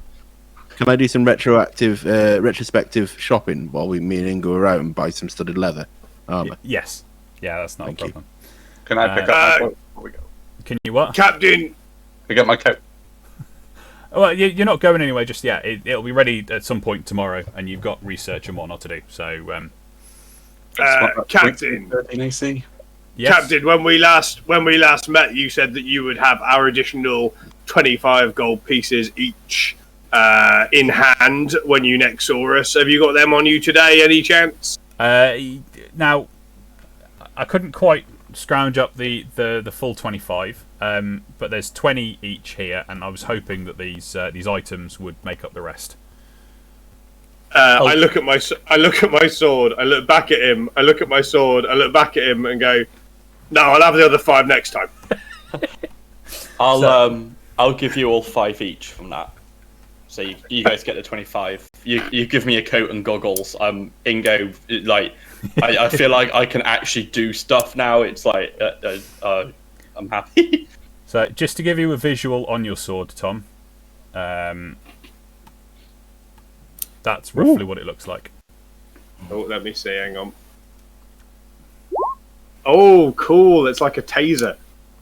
So it's the full version. A proper Stormglaive could actually shoot lightning out of it. but this appears to be somebody's attempted imitation of it, which is not quite as potent, but it's still based on a Caspian battle blade, which is like a hand and a half sword, very, very heavy, but perfect for a trollkin. Okay, Lovely. that's all that business. Now, a little bit of fun thing that comes with the Iron Kingdoms is adventuring companies. This is a way to group you all into something that you can gain prestige with, and it gives you various tier benefits depending on how much prestige you've got. Given your work so far with Captain Hellstrom, he is happy to sign you up to a sort of a special enforcement service kind of thing, and as such, if you guys are happy to, you will get the benefits of the first level of the Law Dogs adventure This company. feels like. Can I just say this feels like we've like stopped playing like D&D, and we're now in like a weird James Bond movie where we've just been given loads of really cool stuff, and now now it's like Guardians of the Galaxy but with Trollkin.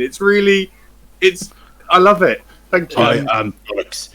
I think what happened here is that the actual campaign itself has hit level 2.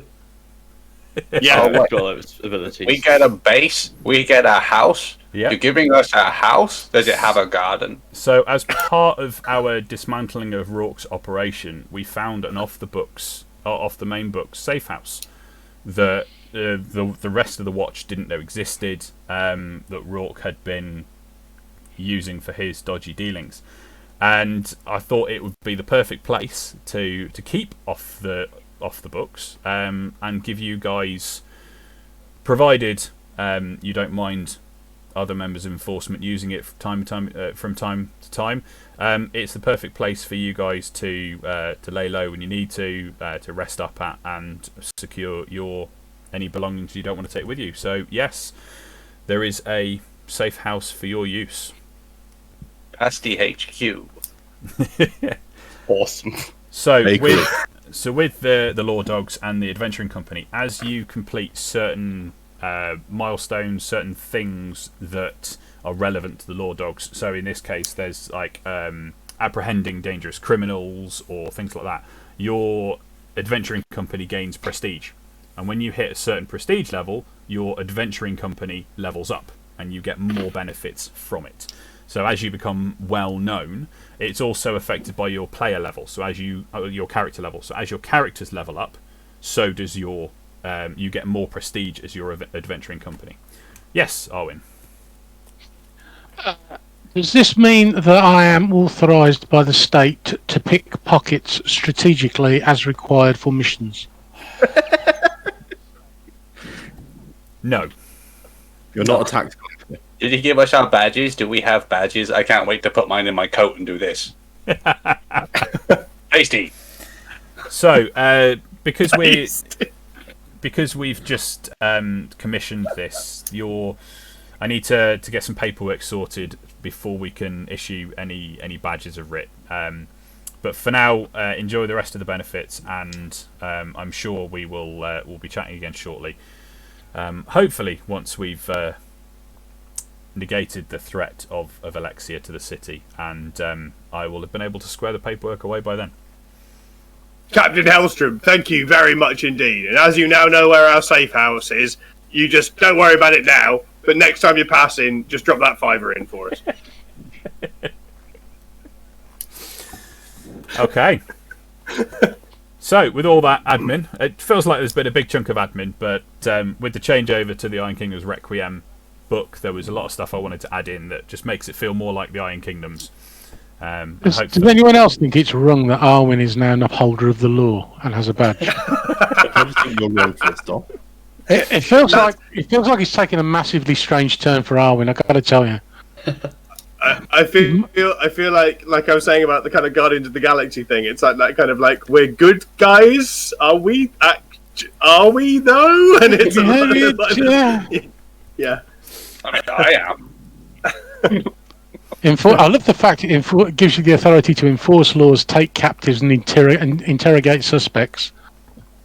It's right in my ballpark, that is. You do have to kind of prove that they're suspects, though. What? Yeah, this isn't England 2020. Oh, okay. Fair enough. Ooh. Right. So you guys are. Captain Hellstrom has finished up and headed out. Tom, I will write up your Caspian Battle Blade and whatnot during the break, so you know exactly what that does and add it to your character sheet. Could you do the same with my coat and my goggles, please? Yes, I will. Thank you.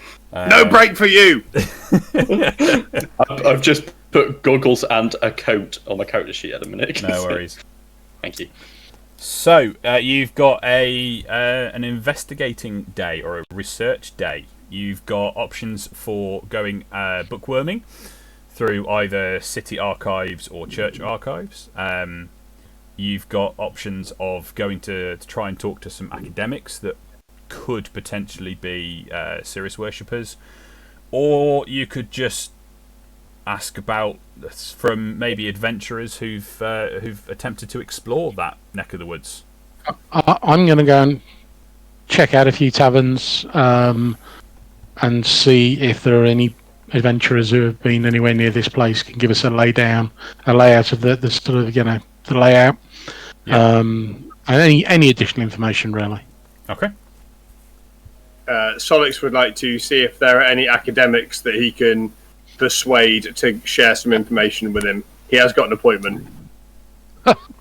Yeah, Phineas would just like to stay out of it and hit the books because he will just tell everyone what we're doing. So I think I'm gonna go with Phineas on this and go and read books.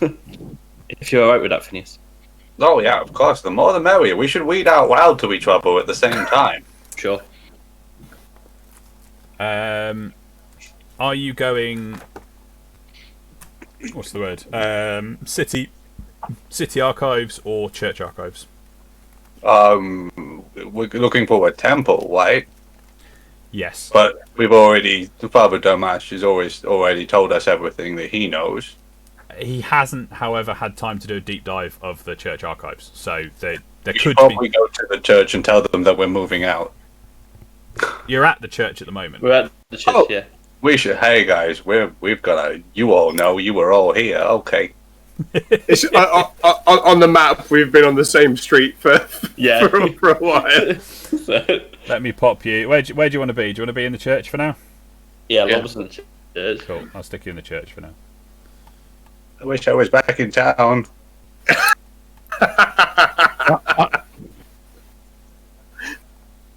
Okay. It was the worst use of a wish spell ever. So, Tok, what were you going to do? I was going to stay and talk and help research with the Bish. Okay. So there's three of you looking through church archives. Solix is Shall off. I go to the library? Say again. Shall I go to the library and try and find out information there? You can do. Yep. To the library. Solix is off looking for academics. I've been given the green light to pick people's pockets for information, so I'll go out and start doing that. All academics, please form an orderly queue. I was waiting for someone to say, no, you don't. I was going to say, it's funny, I didn't hear that conversation. But okay. That's fine. And lastly, just before you all head out, Father Dumas pipes up with, well, we've negotiated between the church and the watch. We can pay you 100 gold pieces per day for this. We realise it's slightly more of an undertaking than what you've done so far, and it's off into the wilderness. 100 each. 100. I think we've broken Owen. Be cool, Wingo. Be cool.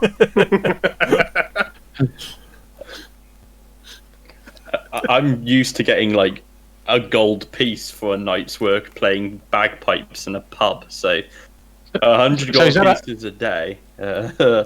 Yeah, well, I'll accept that. That's each. 100 gold pieces each. That's each, yeah. Oh. Let's drag this out as long as possible. Yeah.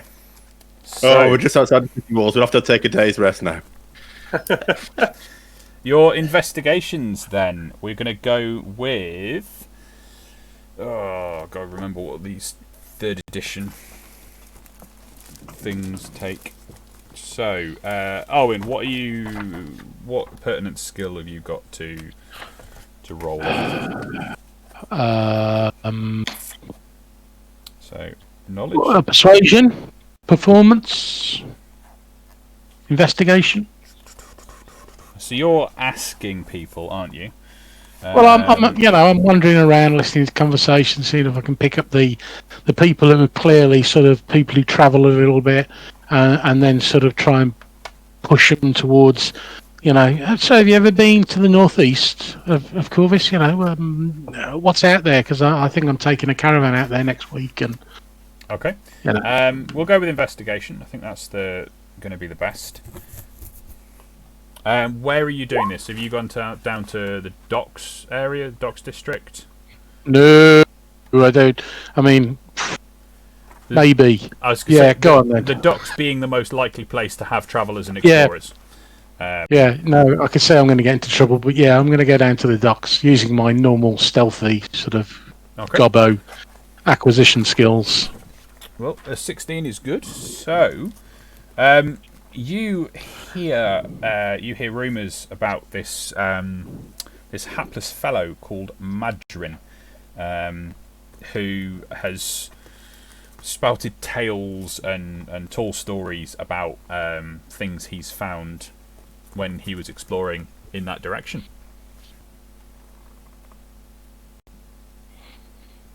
And do I get any inkling that Madrin may still be around in the vicinity? Yes. Yeah. Sorry. Yes. He's.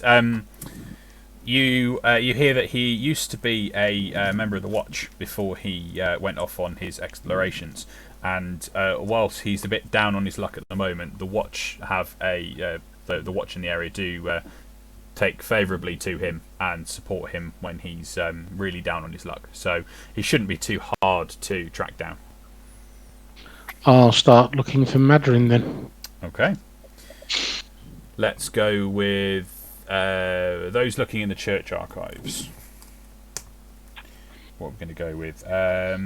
Investigation or history? Both flat wells for me. I don't really mind. Yeah, both flat with me as well. We are good researchers. So, I will help you. Can I give Ingo the advantage on it then? Are you trained in it? Yeah. Which one? Either history or investigation. Oh, no. In which case you can't help, you have to roll on your own. Okay. Screw it. That one. What about is there a thing about spending time doing something and it then being like a flat number? There's taking 10, which in this case would score them like a 10 or an 11, so almost certainly not enough. Not enough, yeah. If you're really good at something, like really good at picking locks, and you've got 10 minutes to pick a lock, you take 10 and you score and 10 you can on do the it. dice, and you can do it. But when you need to score high, it's probably not worth it. So, with a 20, that is... 21, actually. 21, indeed. Okay, so you have managed to find legends about the temple. You've got Cirrus, Maiden of Gears, Mistress of Numbers, also known as the Clockwork Goddess. It's a fairly recent addition to the land's pantheon. Her worship became known only a few centuries ago. At about the time, men and dwarves began to build sophisticated machines and delve into the new kinds of math and philosophy. Cirrus is a true neutral goddess. She has good, evil, and true neutral worshippers. Hers is a secretive cult, and true worshippers are hard to find, though engineers and scholars do often pay her casual respects. The followers of Cirrus at the temple are... Where are we? So, the sect believes that machines are holy and that those who build them and tend them are society's superior caste. They also feel that mathematics provides a superior method for managing the world's affairs, and they are building a giant divine calculating machine to take this duty on. The temple itself is intended to be the core of this great machine, and they've been slowly building it for 200 years. A calculator. A giant Yes. calculator. Giant calculator. 200. I like these guys. Okay. Since it is giant and magical, since it is a giant, a magical and mechanical artifact, the temple has some unusual properties. Firstly, the temple's interior shifts about, making it difficult to navigate for the uninitiated. Secondly, Moving dungeon. Secondly, the structure operates on a kind of giant time lock, only opening its doors in response to some celestial alignment. This special day, which comes only once every 13 years, is close at hand. Handy. And the last bit of information you find is the temple's machinery can restore the dead to life. Not a hollow unlife, but a genuine resurrection. It appears that Alexia plans to use the arcane engines in the temple to resurrect her mother. Okay, you've got a slightly more definitive position for it. You've narrowed it down considerably, but you're not quite. You haven't got an exact position yet. So just so we're clear on that information, they've been building a calculator for 200 years, but they've absolutely nailed bringing people back from the dead. Yeah, that's just so we're on the same page. That's fine. Just wanted to make sure. And I love that. There's Skitarii from Warhammer 40k. Cool. Yeah. Okay. So the information you get about the resurrection is it's less resurrection, it's more transference of the soul from one form or from one body to another. So they're turning Lectaria into robots. Probably how I ended up like me. So rather than what they normally do, the normal process, as if it's normal, the process this was developed for, is for like extending the life of a high priest within the sect. So they would transfer the soul from a mortal form into a clockwork form, thereby giving them almost eternal life. Automatons. Thereby, it's less of a necromantic resurrection, and it's more of you put two and two together. The Lexaria's soul is in the sword; it's captured within the sword. So the ability to then transfer it out of the sword into the vessel, the body, is the process they're looking at in there. Okay, Ace. Tok, you went for library, didn't you? I went to the library. I want to try and look at maps to see if I can pinpoint it somewhere. Okay. Let's go with. I'm going to let you go with survival or investigation. Given that you're I'll go with survival. Thanks, Bob. Okay, that would have been a 2 if I'd have gone for investigation. Okay.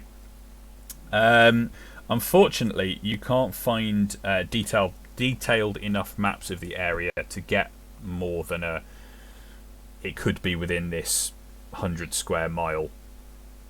Would I have been put off by Solix shouting, "All academics come here and form an orderly line"? No, not specifically. You surely used to be mine now. However, you have got time. I mean, each search attempt is a couple of hours. You've got time. You went there to look. You can have another go and see if it. Yeah. If that is all right with you. Yep. I'll be chewing on some pocket bacon while I'm there. I assumed we nailed the research. There's nothing more to find out. Did we nail it?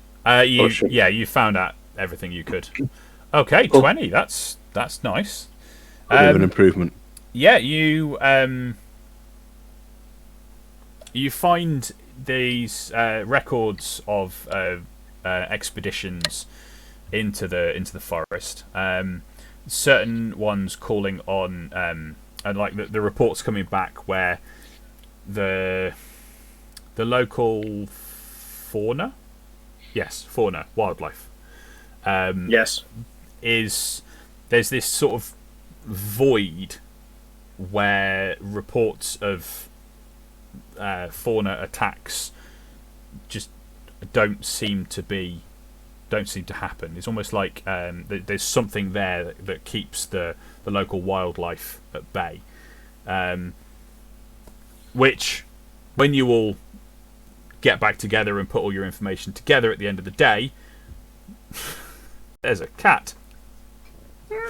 Allows you to piece together with the information from the temple, the size and the scale of it. You've now got a fairly good idea of where it is. We'll pop Do I have an opportunity to persuade anyone? No, they all run screaming.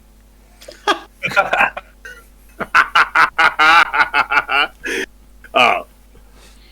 I help. So Solix has spent half an hour shouting, "Academics, line up, please," and they've all run away. What's he doing for the rest of the day?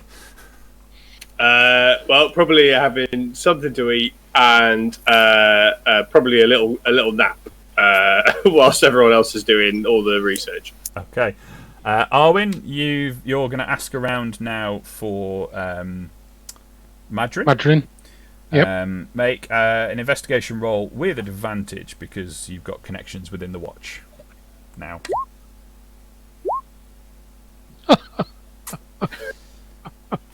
You find that they've seen him recently, but he seemed in good spirits, and they haven't really had a lot to do with him the last couple of days. He's probably, with the events in the city the last week, he's probably hidden out somewhere, and you're unable to dig him out. This is payback because the last game that I played, not this one, but with a different one, all I did was roll nat 20s, wasn't it, Jace? Mm-hmm. You did it last session. You did it last week. Yeah, he did. Oh, this is payback. I think it was like you rolled 8 dice and 6 of them were 20s or something stupid like that last week. Yeah. Oh, well, there you go. Okay. Swings and roundabouts. Come see, come sa. Come see, come sir. Me casa, asu casa. Wait. I'll have help next week, so it won't be a problem. So by the time you all meet up again in the mid to late afternoon, you put all your information together, and you've learnt that the Temple of Cirrus is 25 leagues from Corvus. 5 leagues up the Black River, you turn east into a nameless, slime-choked bayou. This will take you another 20 leagues or so, stopping when you come to the second of 2 small lakes. From the southern shore of the lake, the temple is but a 1 league march through the swamp. A league?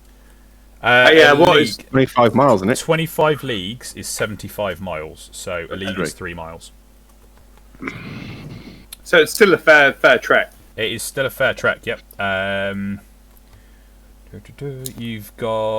You also figured out the timing, and I'm just finding that out for you.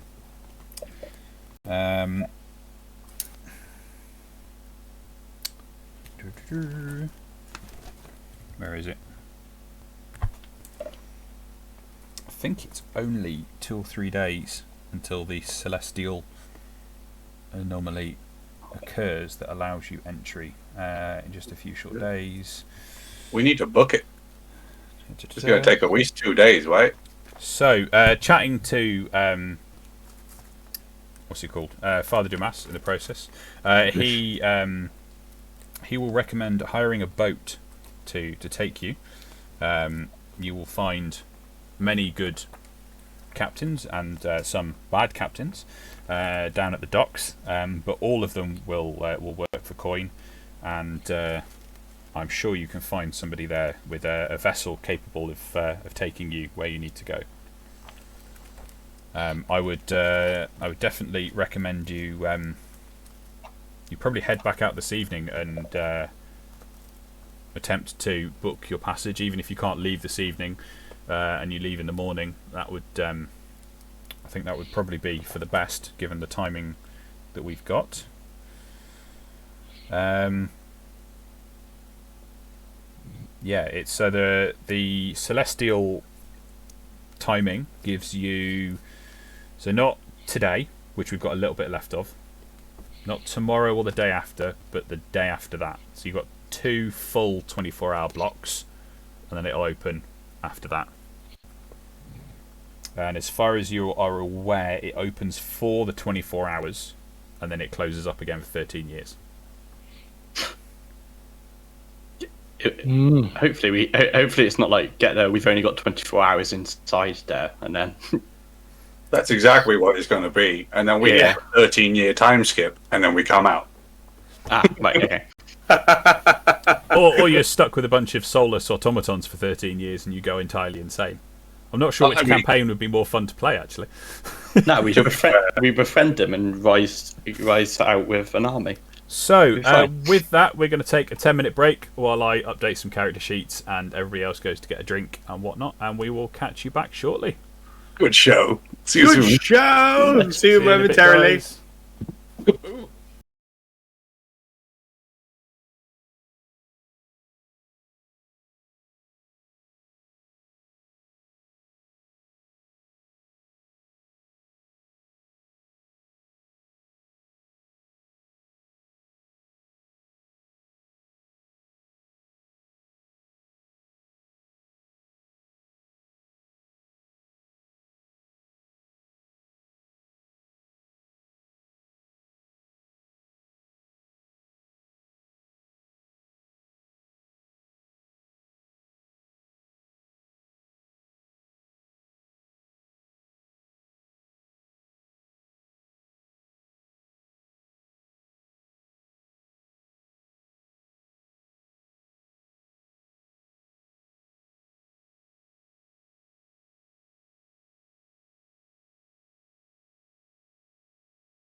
And hello and welcome back from the break, everyone. Big cheesy grin from Jace. Okay, so before the break, we found the characters. It's mid-afternoon, and the characters have figured out they need to hire a boat to get them 5 leagues up the Black River, and then 20 leagues or so through a nameless, slime-choked bayou. Father Damas has recommended they at least charter the boat before they go to bed, even if they don't leave tonight. And we'll go from there. So, back to the players. What are you up to? I would like to pick up my coat, please. Yep. Yeah, you can do that on the way to the docks if you wish. It's not too much of a detail. Just to confirm, I'll get my... I will get officially Huzzah back off Tog. Yeah. Yep. Awesome. Let's head to the docks and find one of these bad captains that the Bish was telling us about. Maybe one of the good ones, if we can. You and I have got very different views on what that means. Okay. Ignore that. Oh, what are we doing? Ignore it. That's below my passive perception. Everyone check your pockets. Everyone check your pockets. Right. As you head off, you strike off into the early evening. Making your way, you pick up your coat, Phineas. So for those that aren't aware, a little explanation: the armored greatcoat is kind of a supplemental armor. It can be worn over other armor and provides an additional 1 AC, but does impose disadvantage on stealth. Already 0. It's and it also functions like a greatcoat, so it's great for cold weather and things like that. I mean, they're not baked into the rules, but you're wearing a greatcoat, so yeah. Is that the same as does my coat, my new fancy coat, put disadvantage on stuff as well? Yes, or is it it a does. separate thing? Cool. Cool. It's a function of the armored greatcoat, so and the +1 AC. I figured out how to implement it in Roll20 as well. That was cool. I learned something new over the break. Oh, I just typed in wooden armored coat because I've done that with a few things, and that it just I put my AC up 1, which is for now. But I would also like to note that the coat is a nice coat. It's padded, but the wolf hide that I found is perfectly in the middle. Just they've used it to stitch essentially the bit on the spine just to stretch out a coat. Does the head come up over yours? No. It's I've already the hide armor I already have does that. So. Right. Yeah. Okay. So after you've picked up your coat, making your way down to the docks, a filthy human child clad in rags squirms between some passerbys and approaches you. In his hands is a piece of paper neatly folded. "Good day, my lords," the child says. "I was given a copper to see this safely to you." His dockside brogue is so thick you have a hard time understanding him, but the meaning is clear enough when he holds out the paper and extends his other hand for a tip. Paper is a thick, expensive slip of writing paper, now grubby and damp from the child's grasp. A filthy human child! Oh, he's okay. Here, have a good berry. Thank you very much. He looks at the good berry, looks at you. Looks at the You good look berry. like you could use a meal, you ungrateful squaff. It's a berry. Just try it. Trust me. Here is a pamphlet on all of the goods and goodness of Goodberry. Tell your friends there will be a garden soon. If I'll my lord, if I could read, I wouldn't be a very good courier for notes. Here is a gold. I am sorry. I'll give him a And silver. He bows and scrapes and heads away. I'll give him a silver to get rid of just 1 silver I've got. You've got any spare change? Just empty your With pocket. that rich, we're giving away silver pieces to people who only get given a copper and think it's the best thing ever. So you see the note. I will read it out, but it should be on screen as well. "My friends, I understand that you will soon be off in pursuit of the delightful lass Alexia. I wish you the best of luck in your endeavour. Should you recover the blade she wields, I would be most appreciative if you deliver it to me. I am the rightful owner, and I will be sure to reward you your tactful handling of the situation quite handsomely. If your task is successful, we'll speak again soon. Best, O." Circle. What was his name? The bloke who came. The child. No, when we were. That teleported behind her and stabbed her. Is that- I don't think you ever got a name. Yeah, no, I'm he was. sure he shouted his name out at us. I will have a quick look.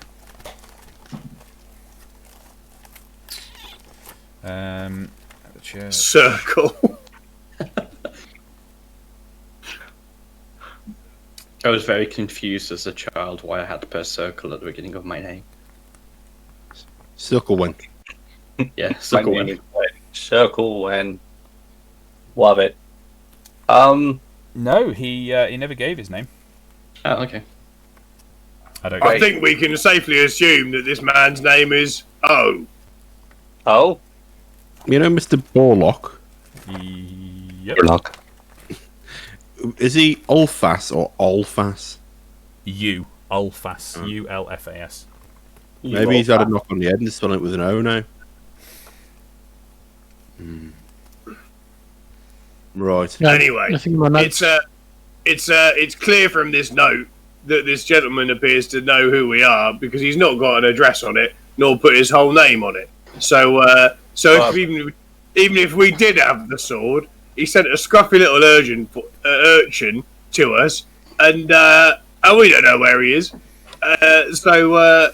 So that's lovely. Thanks very much for that. But he's our friend. He said my friends, so he must be one of our friends. I think he's just trying to butter us up. Oh, I like butter. Okay, continuing your trek down to the docks, you arrive at the docks and you are in this top corner. Oh, cool. Phineas, Solix, Tok, Owen. Oh, don't open the character sheet. Okay. You can see arrayed in front of you a vast different selection of boats. I shall scan across for the chat. It feels like a really This one. weird character selection screen. This one. We want this one. This one. So, Yeah, but one of them looks pink. Pink, big pink boat. Engine and gun looked. So scanning across, a very quick description of the boats. You've got one here is a dandy-looking, clean white ship about 30 feet in length. The gleaming hull and chromed smokestacks stick out among the dirtier working ships. You've got this one here. Has emblazoned down the side HMSV King Leto Railthorn. It and has heraldry of the Signaran Navy. It's a 60-foot long wooden warship, and 4 cannon are mounted on each flank, and a number of Signaran Navy sailors are working on the deck.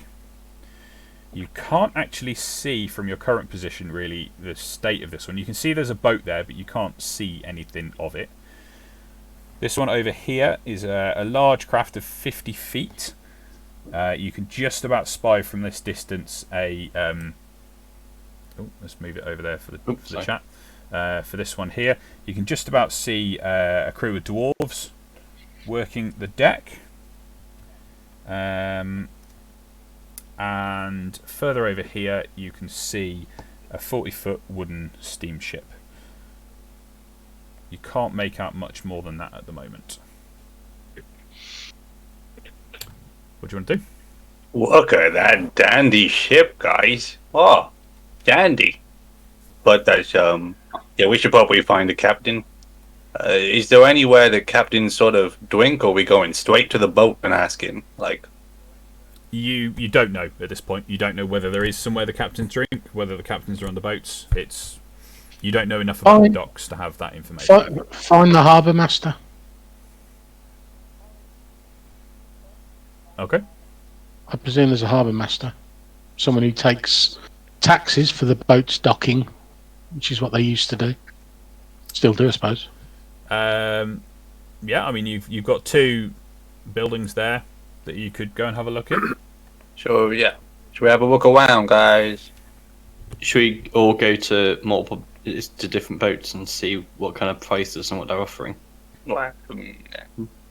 No? My Corvish pasties, I have noticed something, is that this boat here, over yonder, the big fella, that appears to be the king's boat. Yep. Okay. Good old Maybe we Leno. should take that one then. Well, I mean, I don't know necessarily what it's doing here, but there looks like there's a lot of work going on. And as we are now the law, they might be quite accommodating in helping us on our adventure. Mm. Yeah, okay. Phineas We've doesn't got to get through. know what I We've want got to to get take through into fairly. We've got to get through some fairly swampy ground from what we've worked out, and so surely, as Solix, as you know, if you're gonna have one, have a big one.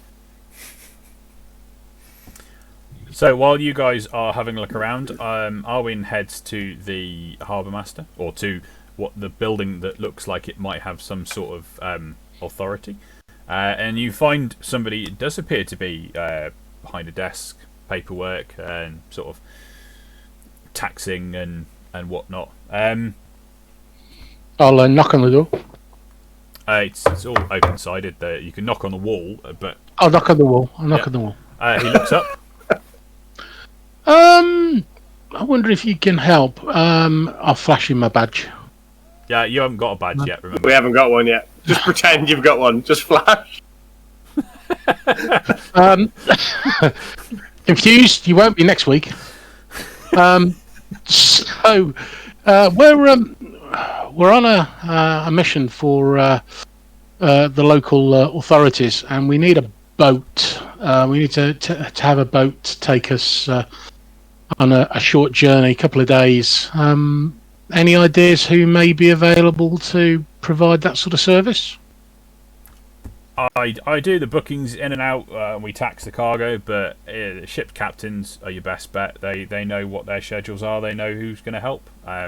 Whilst I know. Can you recommend anybody who is particularly helpful, friendly?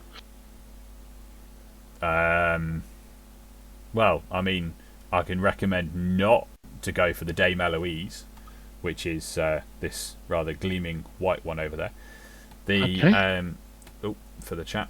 The gleaming white one over here is how to put this kindly. They are airheaded young noble women who have too much money and not enough sense. Keep talking. Okay. I think we found our mark then. I mean, do any of you know how to sail? We may not have to go out the harbour at this rate. Maybe, yeah. Yeah, I think we've probably got some sailors in the group. So if they're not available, who else would you recommend? Well, not recommend. Well, I mean, the Navy ship's probably out, but I'll go and ask around.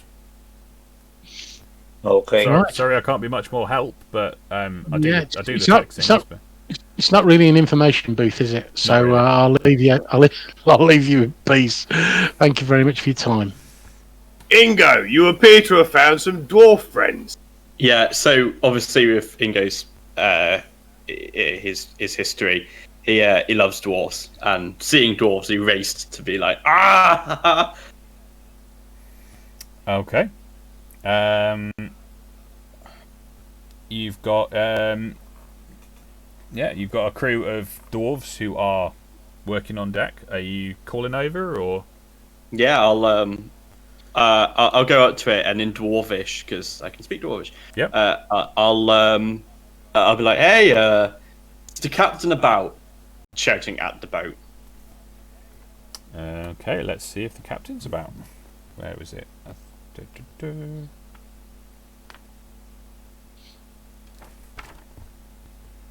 Yeah, There it is. Why did I bring that up? Right.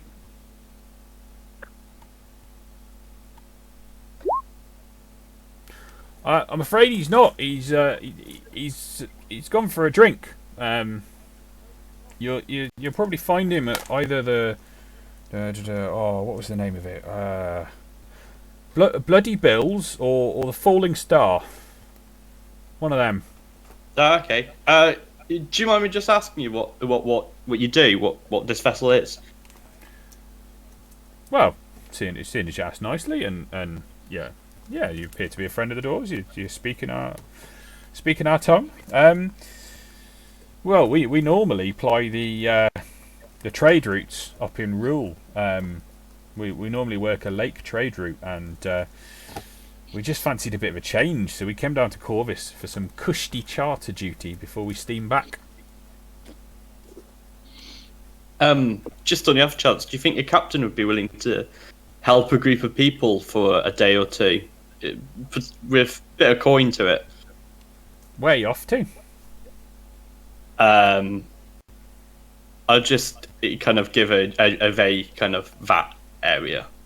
Ooh, oh no, sorry. I don't think we can help with that one. The old Stonesides here is she's going to be too drafts too deep in the water to take any of those bayou routes. We'd get stuck in the mud before we even got a league in. Sorry, as much as we'd love to help, we sit too low in the water. That is not a problem. Thank you for your time, but I'll be leaving you to it now. Much obliged, and he tips his hat to you. I'll do the same. And then goes to Solix. It's like, no, not the dwarfs. We go walking. So Solix behind will attempt to say thank you very much in Dwarvish to the dwarfs. I don't know how that's going to go for him.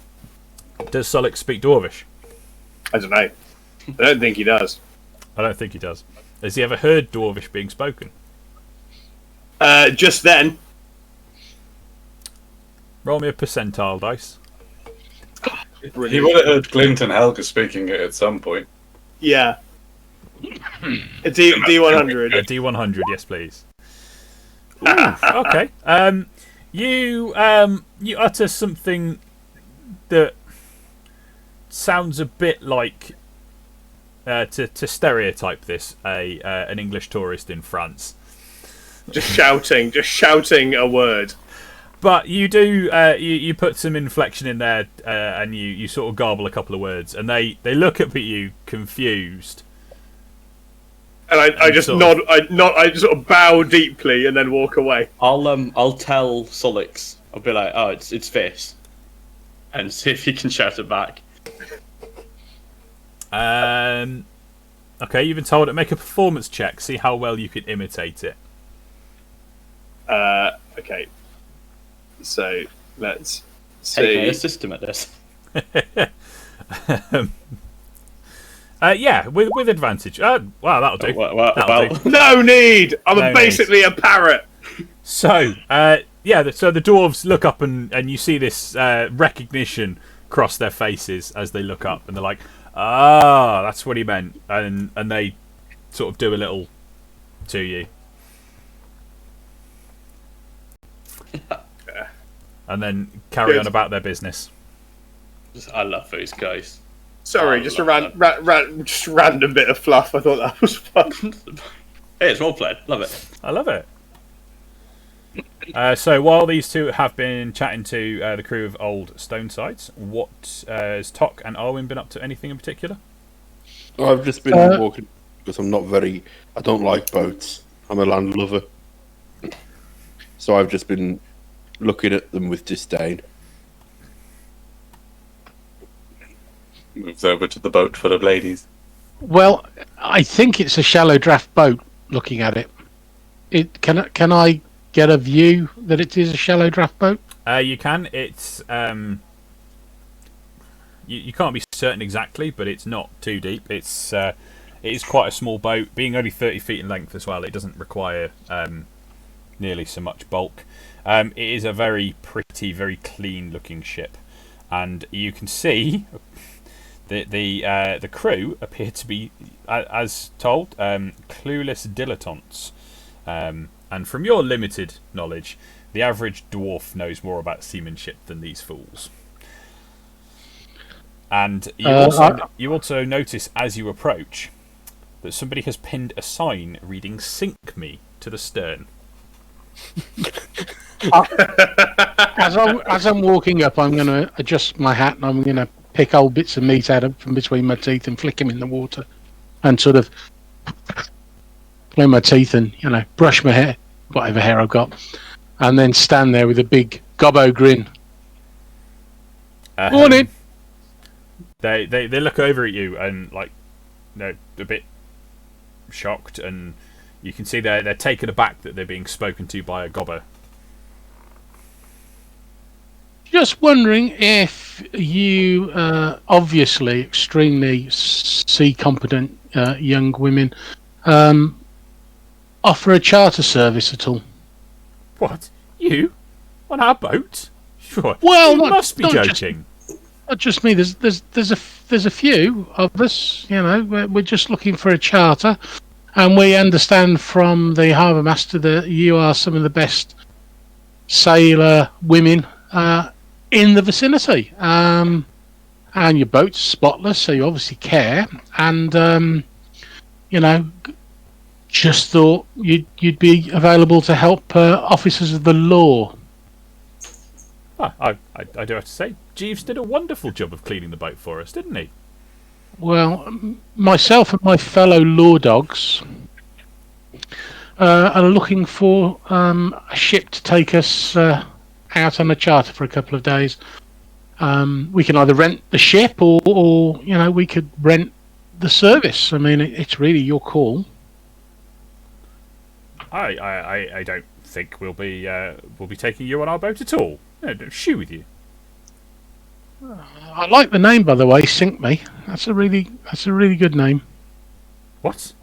What's you on about? On the this fine vessel. Come and have a look on the back. Look, there's a sign on the back that says "Sink Me." I shall have to get Jeeves to sort that out pronto. Okay, fair enough. Right, well, I wish you ladies stormy seas and horrible, seafaring monsters. You have a good day. I'll be off with you. Right. I'll laugh when he walks back over. What's this one again? Let me just scroll over. Which one? That coming a bit closer now. You can see the name on the side is Comet. It looks in good repair, and you can see there's a crew of 3 appear to be making busy, readying her for a trip. I just shout, "What ho!" That's what sailors shout, isn't it? Ahoy! Yes, ahoy. That's it. Not what ho. They look up. Clearly perturbed to be disturbed from their busy work. How can we help you? You doing a charter service?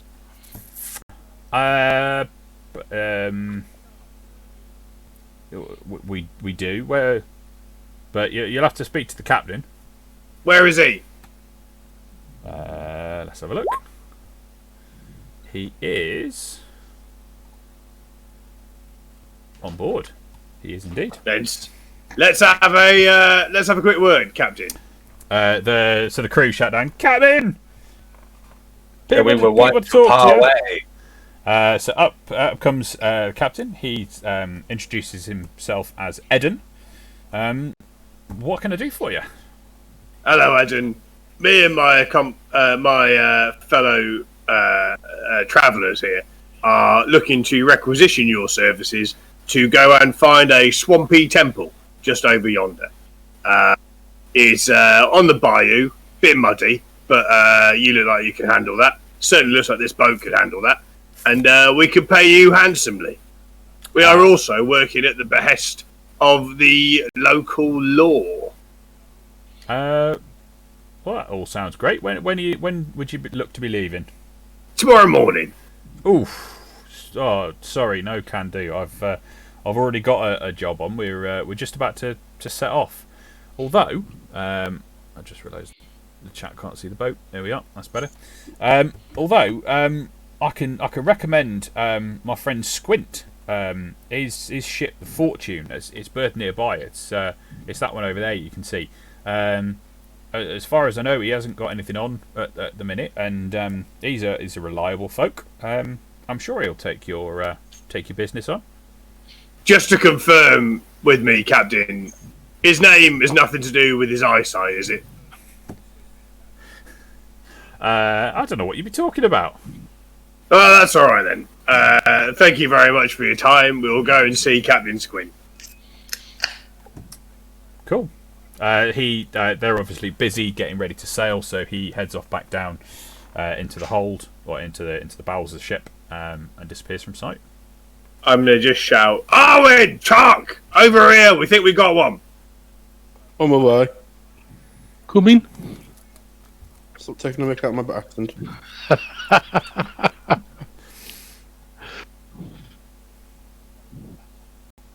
As we're walking, as Ingo and I are walking next to each other, I'm gonna go, "Whatever you do, don't mention his almost inevitable eye patch."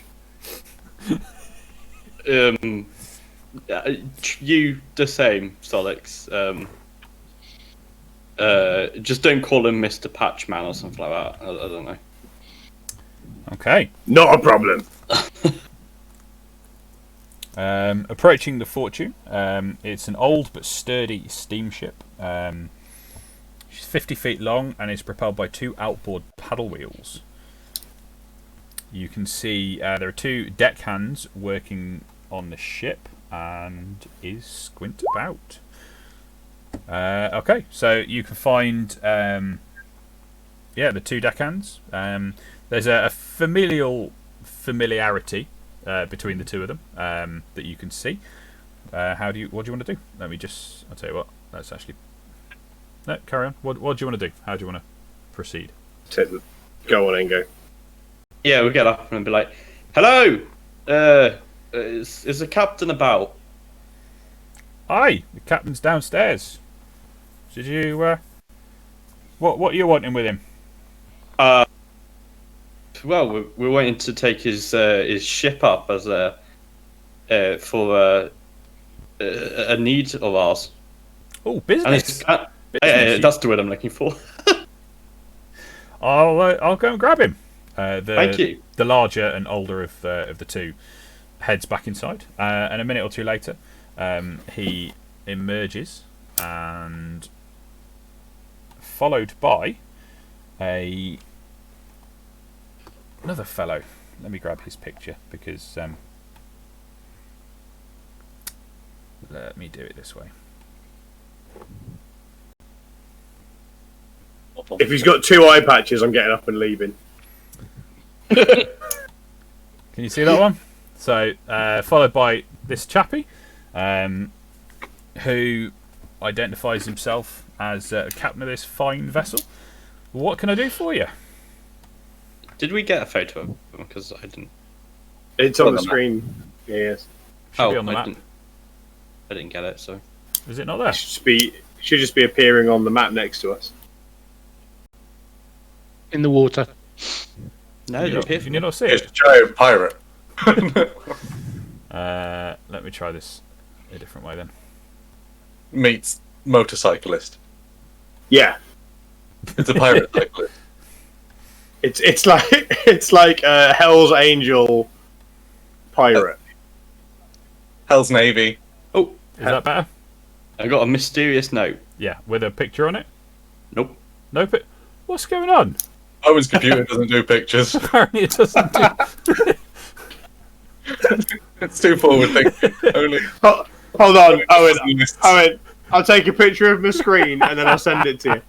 Oh, he's only doing that because he knows I hate it. Oh. Oh man, don't do it, Tom. You're killing me. It's too late. It's happened. Oh. My temptation then to take a picture of a blank screen and then send it to Owen was just beyond a thing, and I didn't, but I should have done. Thanks, Tom. Yeah, I just no picture for me. That's bizarre. Very Refresh bizarre. Roll20 and then hope for the best. Yeah, I'd give Roll20 a refresh now before it's before in the middle of something. Yeah. So, yeah, Squint comes out. I hear you're after some. You have to charter him a fine vessel.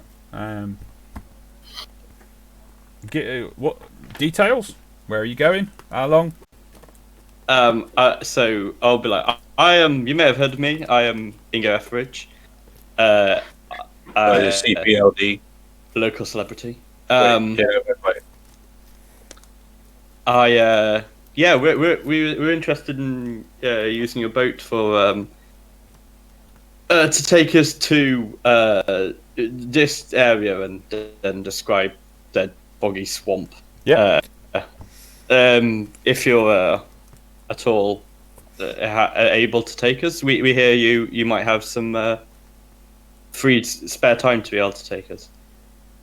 Oh, yeah, I can take you all. My typical fee would be 2 gold pieces per day for hiring the vessel, and then there's a fuel surcharge levied by the Corvus Port Authority of a daily rate. Let me check my charts and see what today's rate is.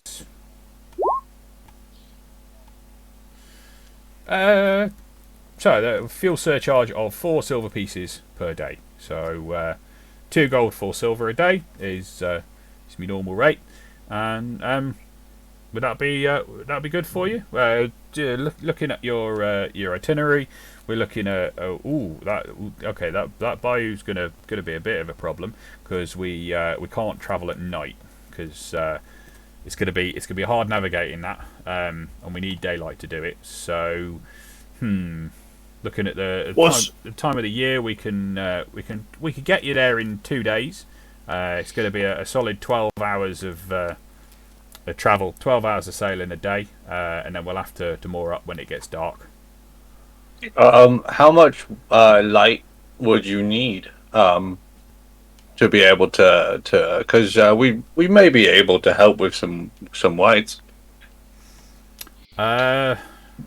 It depends on the travel. We have to slow down through that bayou anyway, but we need like full sunlight because anything less than that, and we might just miss the one log that's sticking up and punctures the hull, and that's the last thing you want. Be stuck out there with a boat that ain't gonna float. And if I'm being honest, I ain't sailing it at night out there. This boat's my livelihood, and if we put a hole in it, then well, yeah, you'll be paying for the repairs. If Captain Squint, it still falls well within our time frame. I don't know why I'm doing your voice now. In an attempt to be more au fait with the sea, Solix will now do all of his voice as a slightly pirate farmer. The Bristolian pirate farmer. But basically, that is fine, isn't it? That's good. What is the earliest we can leave tomorrow morning? As early as you can get down here. I'll get the crew getting it ready, and we'll stoke the boiler and fill up the fuel for first light. If I play my bagpipes for you and your crew, would you be willing to perhaps make it cheaper or? Ingo, we're trying to get him to help us not to run away. I look to Ingo and be like, come on, man. Hey, I have an ability that helps by popular demand that helps here. Okay, yeah, it's just some backstory level stuff. I'm afraid, even with the best bagpiping, we still got to eat, we still got to drink, and we still got to fuel this beast. I'll do it anyway. We'll throw that in for free. Okay. Hey, gotta try. You've chartered yourselves a ship, and it leaves in the morning. Yeah. Anything else you want to do before you go? You've got it's late afternoon at this point. Shops will be closing up soon, but you have got the chance to grab some things if you so wish. I didn't ask before when I bought my gun shield.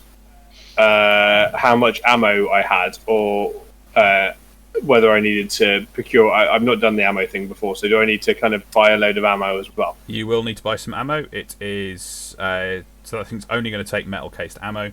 So that's going to be. Gentle. He's not ammoed before. Huh? Be gentle. He's not ammoed before. It's going to be a 20 rounds for 2 gold. Okay, great, and I can carry quite a lot, right? Yeah. Yeah. Well, I'll just spend 5 gold and have 100 rounds of it, and then I've got it forever. Then. Okay. 5. He's going to take you 100. Sorry, Iron. 10 gold. Yeah. Yeah, 10 gold. That's fine. I'm Quick going to math. buy some. I'm going to buy some traveller's clothes because I'm fairly confident that it could get a bit wet out there. So I need a good cloak and hood. Cool. So 2 gold. Not a problem. Okay. I mentioned in the break about the alchemical capacitors. Are either of you picking up a spare? Oh, right. I'll grab 2. Yeah. Yeah, I will grab 2 as well. Okay. Oh, Duracell? AA?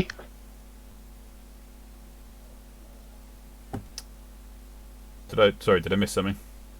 No, I thought they were Duracell. I presume Duracell are producing these, are they? Right. So I've got 2 of them now, and they cost. Was it 10 each? They're 10 each, yeah. You've got one with Yeah. the thing for free to start with, and then did you buy 2 Yeah. spare or 1 spare? I bought 2 spare. Cool. So we've got 4 together, is it? Yes. Cool. These things are pretty much plug and play, so Ingos will work with Solix's and vice versa. Cool. Yeah. There's such an abundance that the alchemical capacitor sockets are designed such that and the capacitors themselves are designed to be as cross compatible as possible. Yeah. They've basically got the kettle plug that everybody uses in every other car. Yeah. Everything. Yeah. Yeah. So yeah, they're pretty cross compatible, but you may find esoteric ones that are a bit different, and other accumulator or other capacitors will be different again. But yeah, fantastic. You rest up for the night. And Yep. First light, you're down, ready to go. Yep. Okay. With a hiss of steam and a clank of gears below your feet, the Fortune's paddle wheels begin to churn the scummy dockside water. You begin to slowly move into the harbour, joining the throng of other vessels, sail-driven pleasure craft, flat-hulled cargo transports, and even an ironclad Signaran warship. Turning upriver, Squint calls for full power from the engines, and the Fortune begins to fight her way against the sluggish current of the Black River. We'll reach the inlet in about 5 hours, Squint says, yelling over the sound of the engine. If you're lucky, we'll be able to keep a speed of 3 knots or more once we've made the turn.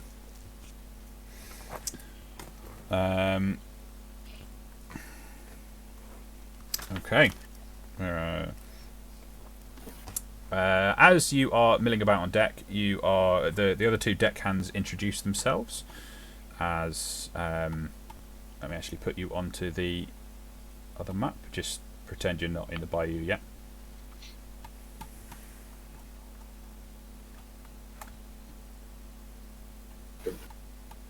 Oh. So, you are introduced to Killian and Anur Bren, who are brothers. They are Killian is first mate, right hand man. Anur is his younger brother, and in the process of during this 4.5 hour jaunt up Black River, you find, or he appears, a little lad who scampers out from behind some of the cargo. The rest of the crew, they look exasperated but resigned, and they introduce him as Leto. He quite often stows away on the Fortune, and we've just sort of learnt to tolerate him by now. He's proven very difficult to permanently eject from the ship, But he is quite useful, and he scrubs the decks, and he earns his food. So we let him stay. I mean, he's just. If you would like me to permanently eject him, that can be arranged. He's a lovely lad. He's just he stows away, and he can be useful. So let's not. No, we're not looking to bash his head in. I can see where you're going with that. I lean over to Ingo and go, "Human shield, then." We're trying to save a 17-year-old girl. Let's not try and murder a small child on our way to saving her. Sonic will nod and then just tap the side of his nose and wink. And just, okay. At this point, I just accept what's, like, there's no controlling Sonics. So, after about 4.5 hours, Squint slows the craft and approaches the eastern riverbank. Everyone's called upon to look for the entrance to the bayou. And a few moments later, Killian whistles and points. Ahead, you can see the entrance to a narrow, weed-choked tributary. Moss-shrouded trees lean over the banks, and clouds of insects play across the water's surface. "Blow the firebox down to 1/3, lads," says Squint, "and look sharp. Everyone on deck. Anyone who gets knocked into the drink by those willow branches is swimming home." Squint slows the Fortune even further and starts to bring her about. "My dear passengers, we are about to leave Signar and cross over into the Badlands. Travel long enough eastward and we'd even reach the Bloodstone Marches. Neither King's Men nor City Watch will come to our aid if something goes wrong out here. I hope you know what you're doing." Killian and Arnor move up to the bow and begin taking soundings with long poles as the Fortune creeps along. The bayou has a narrow, shallow inlet, and Squint has to creep along to make sure the Fortune doesn't run aground. After a few hundred feet, the waterway widens and deepens, and Squint increases speed to about 3 knots. The bayou has almost no current, and the water is covered with patches of algae, duckweed, and wood debris. Swarms of biting flies and mosquitoes come and go, and frog and bird calls can be heard all about. Swirls of mist dance across the water, and periodically the boat will pass through a thicker patch of fog. In most places, the bayou is about 60 feet across, and occasionally widens to 80 feet or more, or narrows down to 40 feet. A number of small lakes dot its length as well. Squint keeps the Fortune right in the middle of the waterway, away from the occasional rocks and trees that protrude from the water near the muddy banks. Killian spends most of his time on top of the wheelhouse looking ahead for obstacles, while his brother Arnor tends to the fuel and the engine. Occasionally Killian will call for an all-stop so he can take a sounding with his pole. It's a tedious way to travel, a far cry from plying the comparatively friendly Black River.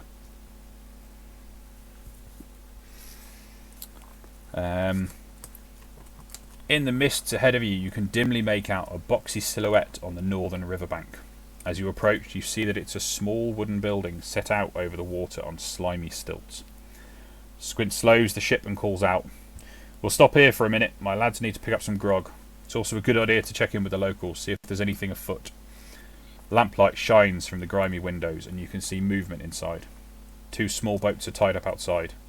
Painted on the side of the building is Crim, population, and there's a 13 crossed out and a 12 next to it. Seems promising. You are up in this top corner, so you're currently off the top left of the map. You're approaching this jutting out bit.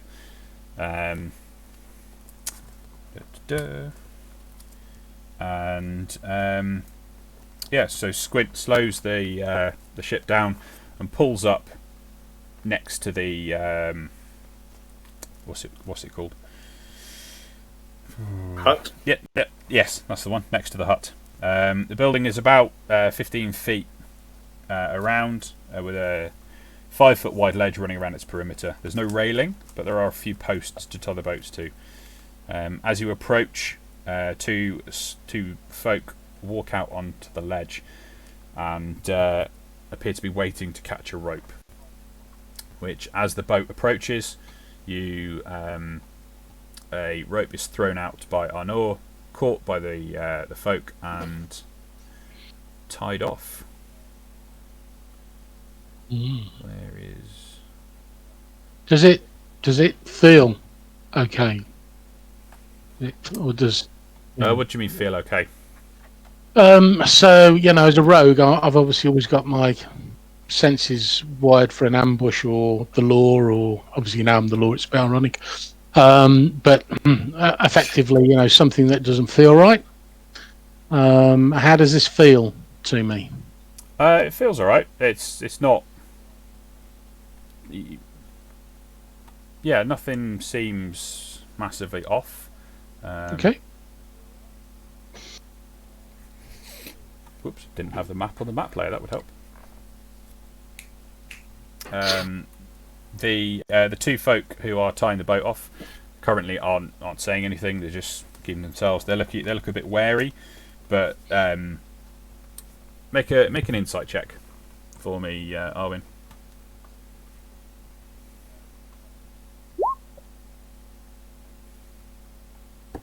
They look wary. Okay. Okay. You are tied up. Squint says we'll stop here for a little bit. You'd probably best head in and ask the locals anything, what's going on in the local area, anything we should watch out for or be aware of. Okay. Okay. Yeah, I guess we'll jump down, but at least I'll start heading into see the local. Okay, so as you head past the building on the stilts, you hear chatter and whatnot coming from inside, and through the windows you can see it appears to be some sort of communal building. There's a bar in the corner, and there are barrels and things stacked in another corner. It seems to be some sort of community area, somewhere they drink, storage for stuff that's going to get traded elsewhere. And you can see past it down into the village itself. Well, village is probably a bit generous. There are 3 homes. Each look like they've got a large garden. A blacksmith. You can see the forge or the fire and the bellows and the anvil and whatnot sitting outside. And a communal stable inside. From the distance you can see 4 mules and 2 cows. Where do you want to go? I would like to go have a quick chat with the mules and the horse, if I may. Mules and cows. Mules and cows, yes. Okay. So they are in here. Go in there. Okay. Hey guys, treating you well? You all okay? Hi, I'm Phineas. Have you got to speak to animals? I do. You have to cast it, or is it just innate? No. Imagine So imagine if you didn't. I just thought he did. Yeah. So it comes with the Circle of the Shepherd Druid. Cool. It's that. Converse with beasts and many fae, and you decipher their noises and motions. So they're cool. So I can get if they're feeling okay or if there's something scary going on or something like that. Yeah. So they like that animals and pets and whatnot, they pick up on their owners' feelings. So you can feel a little bit of wariness from them at strangers coming in, and you get the impression that something's happened over the last day or so to prompt this, but they can't give you any more detail than that. They're not. Okay, guys, something's going on. Thank you very much. A bit about the kittens being a bit naughty. Sorry, one sec. And then I will quietly just go let Arwin know. It's like my contacts that I have on this island just let me know that something it has gone on in the past few days or something. So something is going on here. Maybe you can do the talkie talk. I don't mind it with the animals. I'll wander up into this communal area. Is there a bar? Yes. Yes, there is. So I'll wander up to the bar and say, I'll have a pint of grog, please. Fantastic. That's I can see you're not from around here, but call it a copper. I mean, normally we'd barter for it, but I can imagine you're not going to be around long enough to put your services to use. And copper is better than nothing. That seems fair. Give them a copper. So, anything interesting going on? Anything worthy of a chinwag?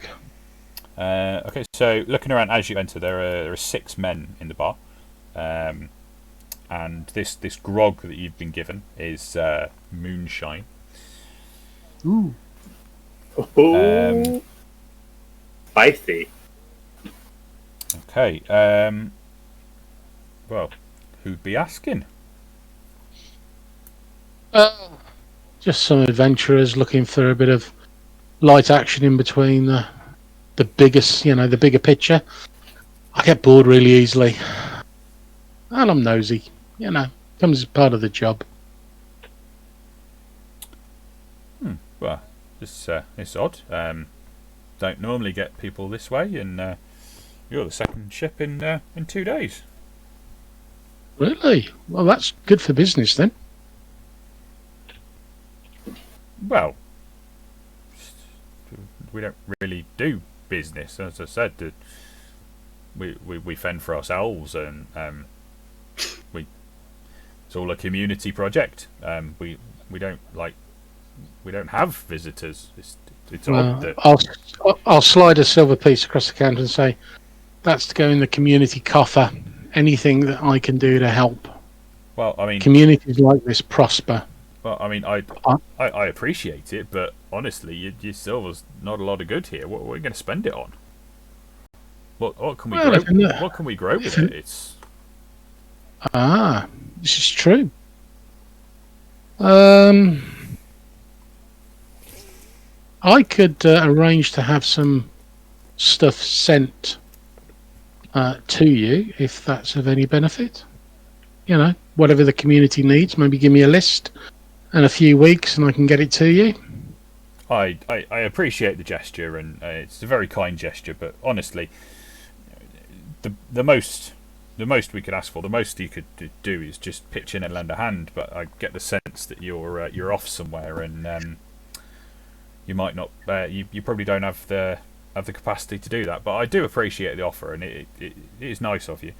Unlike yesterday's boat, that they just didn't even stop. What did it look like, out of interest? Oh, it's a smaller boat than yours. Passed this way a day ago. We hailed her, but the crew of 4, they just kept waving and kept going. Wasn't crewed by women by any chance, was it? Well, there was a beautiful raven-haired lass we saw on the deck of the boat. It wasn't a very shiny, clean boat, was it? No. Okay. How big from tip to stern? Oh, hazard a guess at 30 to 35 feet, maybe. Okay. So there was you say there was 4 people on board and they just kept going? Yeah, they did. It was odd. We also, something was even more weird was after the steamship went by, we noticed that our little graveyard had been disturbed. All the 5 graves were dug up. Yahtzee. Okay. Well, if we find out what's caused that, I'll let you know. We've got a couple of things that we're checking out. May have something to do with that.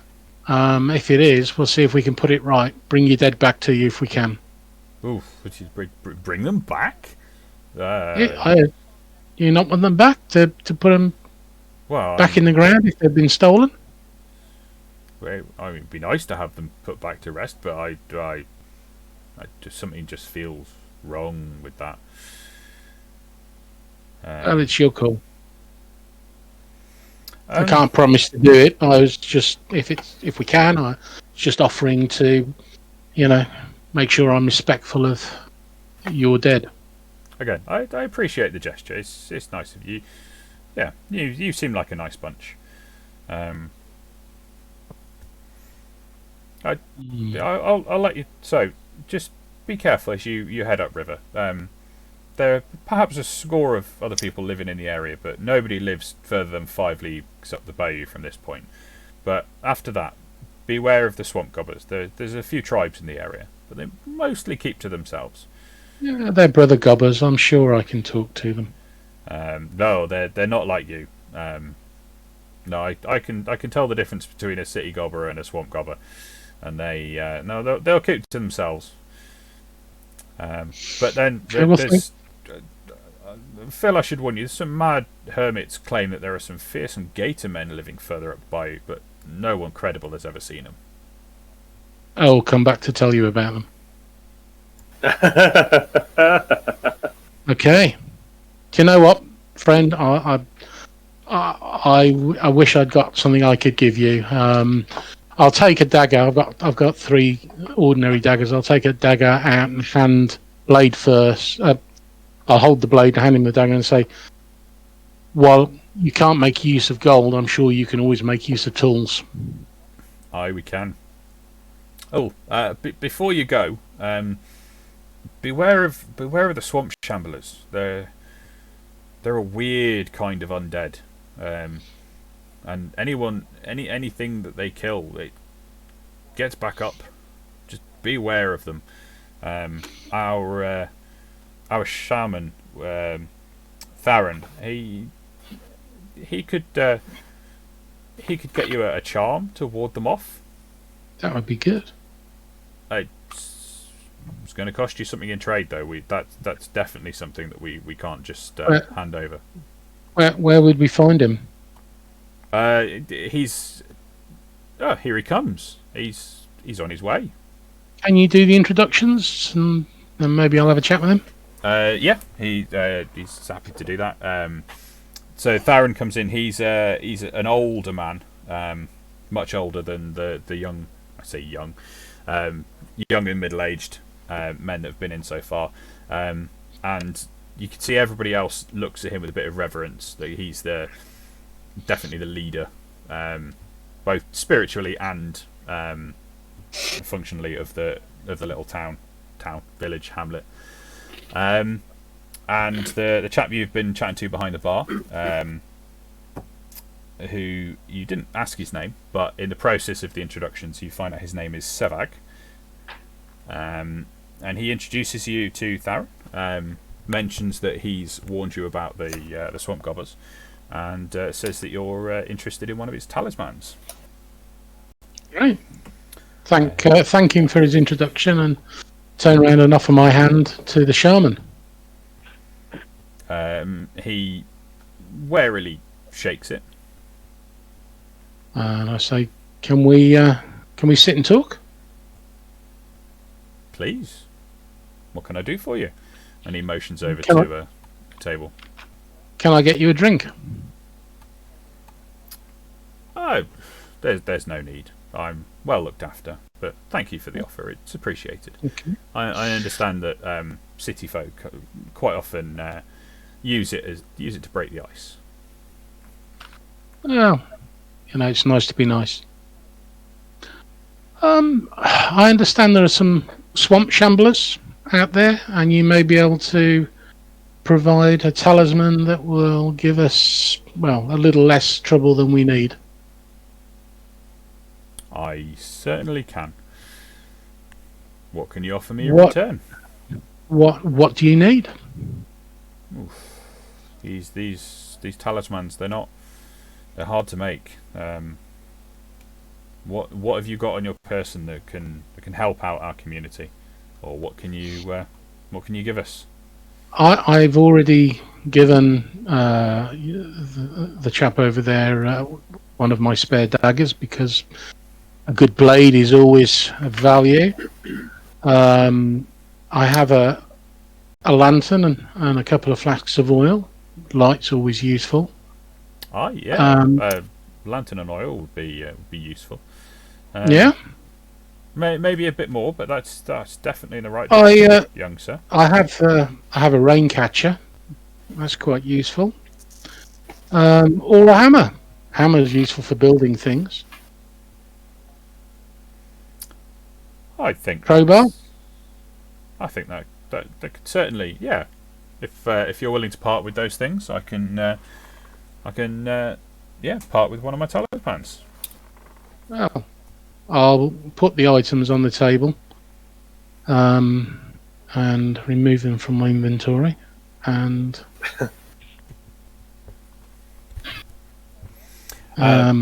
wait for him to hand me. With that, he talisman. summons over one of the young lads who's at the bar, whispers something to his ear, and he disappears out of the bar for a little bit. What are the rest of you guys doing while this is all happening? I like to imagine that all 5 of us are just stood watching the whole time. Yeah. Just at the other side of the bar. Not conspicuously at all. Just watching. So I've got to be honest. Solix fell asleep on the boat because he likes being on a boat. He likes the motion of it, and so it's put him to sleep like a toddler in the back of a Toyota. Brilliant. Toy boater. I assume that we overheard the bit that was said about the boat passing by and the dead rising. Yeah. So I'm fairly certain we're following the person we're meant to be following or find. If she's still, why is she still raising the dead? I thought we got her to stop that. I think she's trying to probably build an army. Oh, she's back on that, is she? Oh, I think she might have just paid lip service to us to try and get the sword. oh, and then you could have made a mistake then. I mean, there's no Iron Team. Come on. Oh well, there is an ours. It's at the end. Pasty. Yeah, Corvish pasty. Yeah. There's 2 eyes in it then. Wow. Yeah. But Aye. I think she's been nefarious. I think we need to go and right our wrongs. Yeah. After you, Ingo. Can I? I'm waiting to chat to Shaman. Okay. Well, yeah, you can chat to him while the lad has run off to get get whatever he's getting. I just want to know if he's got any more of these talismans to ward them off. I mean, what? He looks at you. One of them in the right place on your boat will certainly do the trick. Oh, okay. That's enough to know then. I don't. I wasn't sure if it's like we need one each to ward them off or anything. So long as they can see it, it'll work. So long as they can see it. Okay. I was going to make a joke about the Shaman and a 1990s pop song, but I thought it might go over a lot of people's heads, so I decided not. Thank you for attending my TED Talk. What was the title of it, by the way? I don't know, I was going to ask him if he knows Ebenezer Good. Because there was a band called The Shaman, and they sung a song called Easy Good, Easy Good, Easy Good, Ebenezer Good. But I'm sure you had to be there. Thanks very much again for attending my TED Talk. Try the fish on the way out. Okay. So after a little bit, the young lad comes running back and pops this smelly bundle of hair, bone, and animal hide and glittering quartz on the table. Glittering quartz or corpse? Quartz. Q-U-A-R-T-S. Quite a different thing there, isn't it? Yes. Yes, popping a glittering corpse on the table might be a bit of a giveaway. We've got a customer. Bejeweled corpse,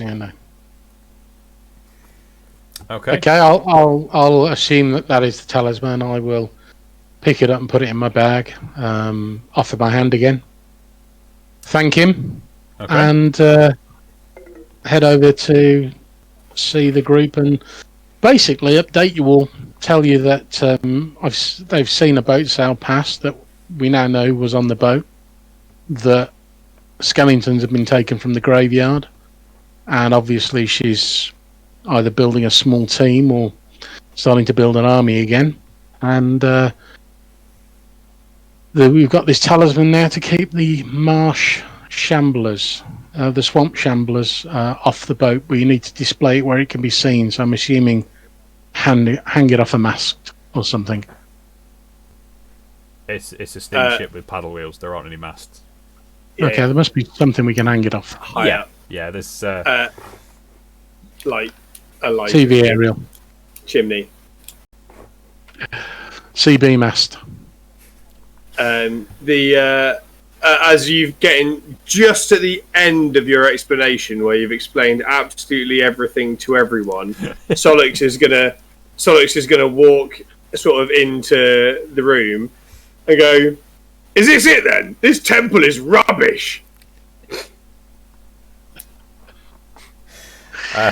Walking in behind Solix, Killian enters the bar and heads up to the barkeep and begins to haggle over what looks to be a couple of barrels of moonshine. And as you enter and insult their little town, the villagers seem to clam up a little bit. Well, we'll be hitting the old dusty trail. Let's go get back in the boat. Well, Sorry, let's go. Leave. she's a day okay. into the. We need to get moving.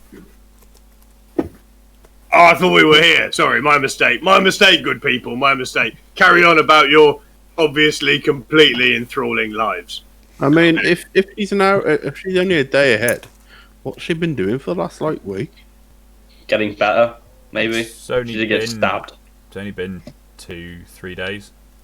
Yeah, there's a training montage where she's been Showing a Doing little bit stuff. of improvement. a little bit of improvement every Banana every ramen time. background. Yeah. Venus. Based on what the captain told us, have we got time to keep travelling, or are we near the end of the day and are we going to be here for the night? No, you can get a bit further down, further up the bayou. In fact, you probably need to get a bit further up the bayou. All right. Let's get further up the bayou. Let's get So you have 4.5 hours to get to the bayou, and then you've been On the bayou. probably there's probably only an hour or so to get to where you are now. So you're looking at about 6.5 hours. So you're about halfway through the day's travel. Okay. Quarter of the way there. I'll hang the talisman up. Why is that not loading? Oh, because we're too high up the map. That's why. Okay.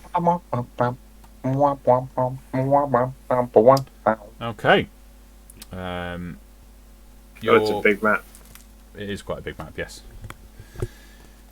You're back on the boat, back on the bayou, and off on your merry way. My eyes have stopped working again, I think. Yeah, my eyes You not might have working. to- Hang on. Oh no, we're good. We're Is that good. better? Thank you. You're just in the wrong place, yeah? Probably. It was a big map. I thought my eyes had stopped working again. Okay. Heading up the bayou. As you push deeper on into the swamp, the waterway begins to narrow. Let's... Is the boat going to move, Chris? Ha! The boat moves! Yeah, the boat moves. As you saying. Just have to angle it Sorry. nicely. Oh no! Dynamic lighting's died. I was hell. going to say, what happened? Oh, technical difficulties. Bear with me. You might. It looks good on mine. What's the problem?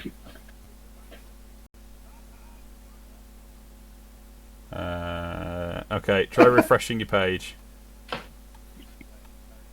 When in doubt, turn it off and back on again. Yep. Okay. I think we dealt with that well. Nobody noticed. It was seamless. I'm sure that will get edited out. Ginferno has put in the chat team overboard. Yeah, so I'm fixed with a refresh, so hopefully you guys are. Yeah. Ironically, my screen never failed. It was just the players one. So, because there's quite a lot of intersecting lines of sight and whatnot on this, it may screw up a few times, but we shall see. Oh boy. Huh? Yay. There it is. Okay. Within a few minutes, the bayou is constricted to no more than 40 feet across, and Squint is forced to reduce his speed to a crawl. Getting mighty shallow here, Captain, says Killian, taking soundings at the bow. We've no more than a foot to spare. With every boat length you travel, the fog seems to thicken. Twisted black trees on either bank grow thicker, their moss-draped branches reaching overhead. The sun is reduced a faintly glowing sphere, and the gloom settles over the scene. I'll just keep my eyes and ears wide open because we've all been advised that there are numerous potential threats coming up. Yep. So, approaching further, you suddenly a dark shape looms ahead. All stop! Cries Arnaud from his perch atop the wheelhouse. Squint curses and throws the gear shift into reverse. The Fortune slows, her paddle wheels churning the green water, but her momentum split over two lines, and my brain just couldn't comprehend it. But her momentum continues to carry her forward. The shape becomes clearer as you approach. It's gonna be big. It seems as if a tree has fallen across the waterway. With a heavy thump. How convenient. Huh? How convenient. With a thump, the Fortune noses into the log and comes to a stop. Killian! Bring the steam down. Arnaud, get below and check the hull, growls Squint. And you, if you folks want to travel onwards, you'd best find a way to shift that log. You can't have a chat to it, Phineas, at all, can you? Pardon? There's never a beaver around when you need one, is there? So, That's an excellent point. You are in contact with the log. It does appear to be a full tree that has been that's fallen down across the river. Can I jump onto the tree, walk off to the bank, and just... Does it look natural? You can climb all the way over there, and you notice that no, it is not natural. This tree has been felled. I shall say, guys, weapons up. I think it's an ambush. I'll pull out my rifle. Can I try and look around to see anybody? Now that You not carry pocket beaver. No. So, Can I... just say, Arwin, can you roll me a survival check or nature? Oh, hang on. Are we talking good or better? Yeah. Oh, God, I'm definitely going nature. Survival, I mean, I don't know how I've made it out the town, to be honest with you. There you go. Nice. Okay, so you figure out that the tree hasn't been down for much more than about 10 hours. Right, I'll relay that back to the boat. It may be relevant as it's a tactic to slow people down, catching her up. oh yeah, we're following someone. Can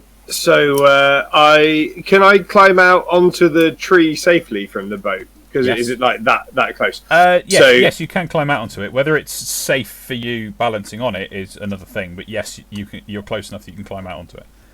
Okay. I'd like to try from being on it to start to with my battle axe, two-handed, use my Trollkin ceaseless stamina, where I can basically do grueling physical labour for longer than most races, so I wouldn't become exhausted for a very long time, basically, and just basically start hacking away at it. Okay. I cannot. Say again. I cannot watch this. Every time, and every time I go to swing down, I'll say, "Sorry, Phineas." Sorry, Phineas. Ingo will, Sorry, Phineas. Ingo will try and comfort Phineas and be like, "It's you can't talk to you, can it?" No, I can talk to it. It can't talk to me because plants don't really talk. But I know they understand what I'm saying. Okay. But can a dead tree have feelings already? Well, it's going back to the earth now. It's all very good and spiritual. But this tree would have been at least 150 years old. It's a sad thing today. But I hope Sorry, Phineas. Sorry, Phineas. Okay, Sorry, Phineas. so let's start rolling some damage. You don't need to roll to hit. The tree dodges. Do you know what? That would be just my luck. What So is that that tree's one- DC? You might as well roll your attacks because it's easier, and we can laugh our backsides off. How many? Well, you're gonna have to keep going. You're chopping at it. Okay, Sorry, Phineas. hang on. Sometimes I do okay. Let me keep track. Okay, keep going. Hey! Okay. Okay, Oh. keep going. Are you waiting for me to roll a natural one so I just fall off? No, I have stats for the tree trunk. I love that you have stats for the tree trunk. Keep it going. It's thick. You estimate you're a little bit over halfway through at this point. Oh my god.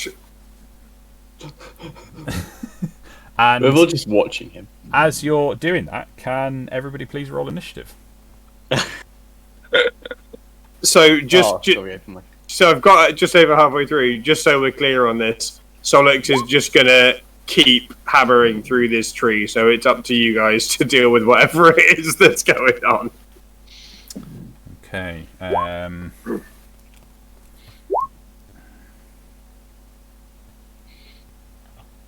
Do you want me to roll initiative to see when I hit the tree? Yes, please, because it is combat, so things will go in order. I want creatures. Gobbers.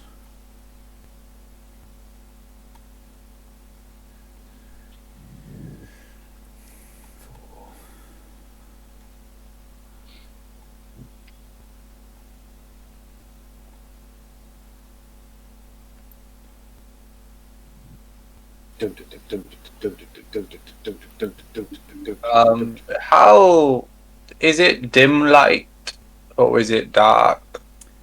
It's you've got light, so it's you can't see too far into the swamp, into the woods, onto the banks anyway. It's foggy and it's dense, hence why your vision is cut down, and that's why everyone's out of interest. That's why everyone's dark vision is also cut shorter than it would normally be.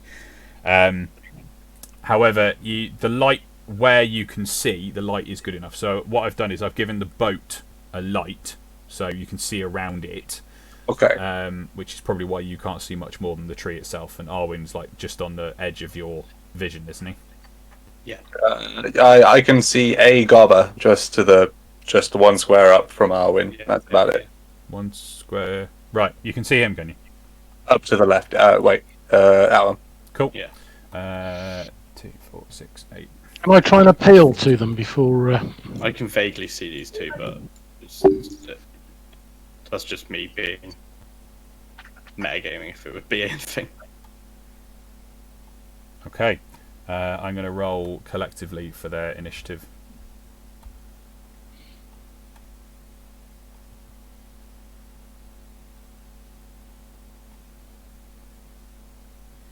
Let's put them over here.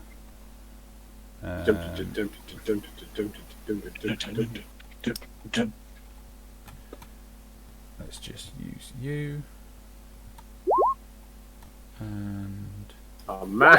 you. I've got no idea what they roll because I'm not looking at the at the things at the minute. Oh, okay. It's like that, is it? Speedy Gobbos. Okay, well, it makes sense, seeing as they're ambushing us. ambushing you. Okay, so Gobbers first. Whilst Arwen is busy hacking away at the tree, first couple of Gobbers come into combat with him.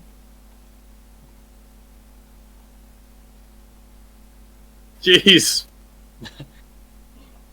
Oh my god.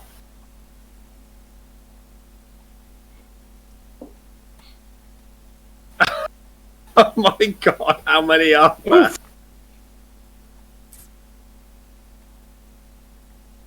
We're like, we can see one, yeah, one. And then a 30. And the rest. Okay, so Swamp Gobber versus Arwen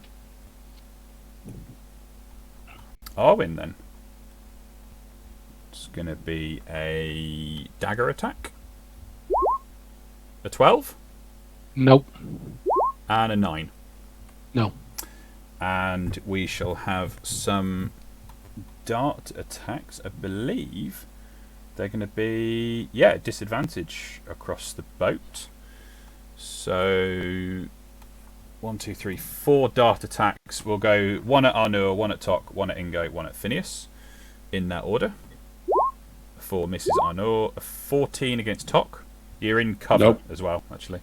No, that doesn't hit. Why are they not rolling with disadvantage? They should be rolling with disadvantage as well, but they're not. So that'll be an 18 and a 14 against Ingo. Oh. Although What does you the are cover do to us? cover gives you +2. Oh, so no. Okay. That coat came in handy. Lastly, against Phineas, a 12. No, thanks to the coat. I can't figure out why they're rolling with disadvantage. That's weird. And also the cover. But yeah, but mainly. Yeah, and from the other side, we'll have 3 versus Solix, who's chopping the tree down. And they won't be at disadvantage. So a 6, a 19. Will hit. You also don't have your shield, remember, because you are wielding this axe two-handed. Yeah, so what, my armor class? Down 2 at the moment. Down 2, yes. Yeah, okay. A 9, and that's 3 against you. And then we've got 5 more. We'll have 1 at Killian for a 16.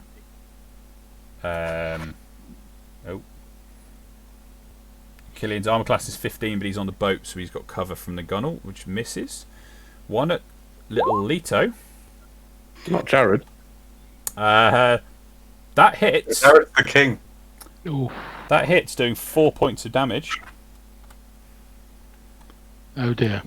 And with that, Leto drops right behind the gunnel, completely out of sight. And then 1, 2, 3. So Phineas, Ingo, Tok in that order. Phineas, and these will be at disadvantage. So a 10. Nope.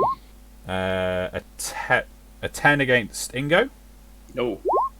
And an 18 against Tok. Yes. For 4 damage. 4 damage. Okay.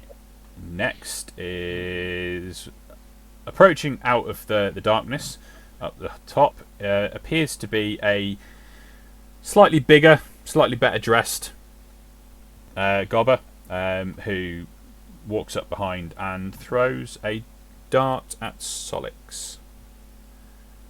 Is that going to be disadvantage? Yes, it is. So 14 will miss anyway, won't it? Yeah. Yeah, so misses. Okay, Arwen, your turn. I will snatch out Nobby Jr. and another ordinary dagger, and I'll attempt to hit the one to my left. Yep.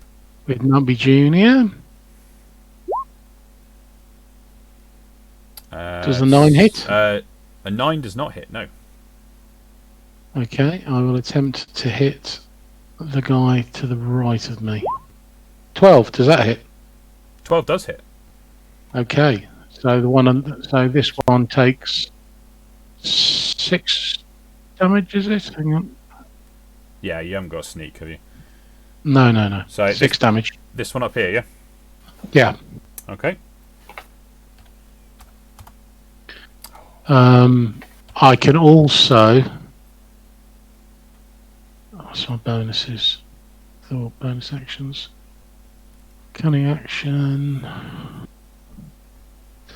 No, I'm not running away. I'm not disengaging. No, I'm sick to death of my brothers giving us a bad name. I'm going to kick some gobbo bum. Okay. Ingo. Oh, I'm not on the thing. Sorry, Sorry?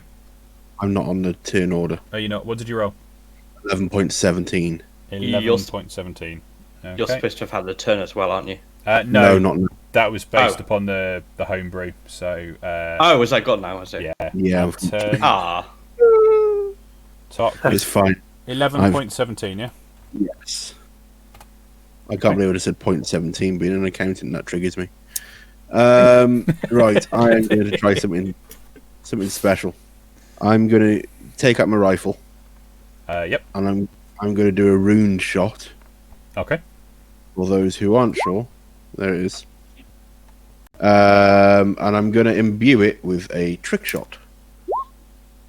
So, I am going to aim at this one. Yep. And then the rune shot, trick shot thing will be at this one. Because it can ricochet off one into the other Ricochet from your initial target and strike another, yes. within 30 feet. That's good. Yes.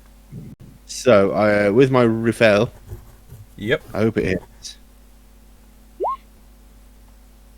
Oh, pants. An 11 misses. Okay. That's fine. Next. Ingo. so I'll draw my new pistol. Run over here. Yep. But then I will. Hold on, I'm sure I'm in range. Oh, easy. So here on this one, I will hit it with a Cloud of Daggers. Okay. Bear with me a second. I'm just reading through trick shot talk. There's nothing to stipulate you have to hit with the initial attack. You empower your Yeah, blade to after the attack. Yeah, you can just yeah. It doesn't say Okay, you have so- to hit with the first attack. It just because it felt wrong to me for an entire rune shot just to fail on the first hit. Yeah, Okay, so I get another attack at... you do get this one another here. attack at the second one. Yes, you get both your attacks from the looks of it. There we are. 22 for 9. So the bullet curves around the first goblin, spinning off to the side, striking the second goblin straight between the eyes and dropping him. Yeah, baby. Now, back to you, Owen. Sorry about the... right, what do That's we all do here? You fill the air with spinning daggers in a cube 5 feet on each side. So, his space, yep. Yeah. Centered on a... creature takes 4d4 slashing damage when it enters the spell's area for the first time on a turn or starts its turn there. Okay. Ouch, there's no save against that. No, they just if they enter that area, and I have spells that pushes them back into it. And So- where have you put it? On his space? On this fella here. Okay. So hopefully some guys will Can run you through it. move Cloud of Daggers as well? No, No. not that I read. No, That's that one- not like literally drawn from the but it's thing. also But not, yeah, you can it's you also can not push things into concentration it. either. So, yeah, It nice. just lasts a minute. Cool. Solix, you have a lot of gobbers around you, and they have hit you with daggers, with darts. Even. Yeah.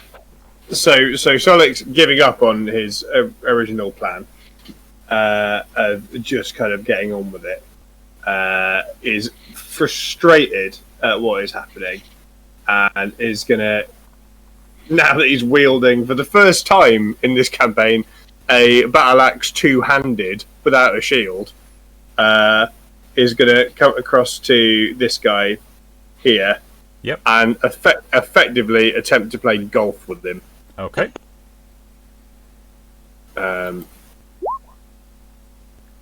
It's a solid hit. Doing 6 damage. Okay. Anything else? No, that is... Well, there's nothing else I can do, I don't think, at this point. Okay. Phineas. Hello. So I would like. Ooh, okay, yeah, I'm gonna go help him. So I'm gonna walk up to that side, and I'm gonna cast the good old summon beast. Bring Clarence. Clarence! In his land form. Which is, can you just tell the good people watching what Clarence is, James? Yeah, how do you do that big token thing? We got him his own token. Shift Z. Chris has to click on it and Shift Z. Clarence is my summon spirit beast, who looks like an animal of my choosing, and he is a glorious wham. He's like bluey and mystical, like, you know, sort of see-through. He's definitely a spirit, but he's he comes in a few forms. But this one is his land form. It's a sheep. Okay. Oh yeah. That's all I'm gonna do. So Clarence. Yeah, I'm gonna just gonna do move. this so that I don't Can I forget move? about Clarence. Yeah, sorry. Can I move over to Leto and just make sure that I'm in front of him and the goblins, even though he's crouching down? Yes. Thank you. Okay, and then Clarence does things. I have buttons to press now. You do. Hold on. I'm just using them for the first time. Maul. Did that work? It did. Oh, wait. Doing 10 points of damage. That should have been an advantage as well, but it didn't need to be. Yeah, fair enough. Anything else from Clarence? No. He's going to stay. Oh, actually, he's going to stay next to Arwen, but he's just going to move up a little bit. Okay. Does Phineas use his bonus action to command Clarence, or does Clarence just Takes his turn after? Yeah. It's he understands verbal commands, stays up for an hour as long as I'm concentrating on it. Cool. Because the Artificer's still Defender. Takes his turn afterwards, but the Artificer needs to use the bonus action to command it to do stuff. But that's this cool. is a spell as well, isn't it? So it's like, yeah, it's not permanent and all that jazz. Okay, it's the Gobbers. So, one, two. Take that. Ouch. When he moves, he will. Okay.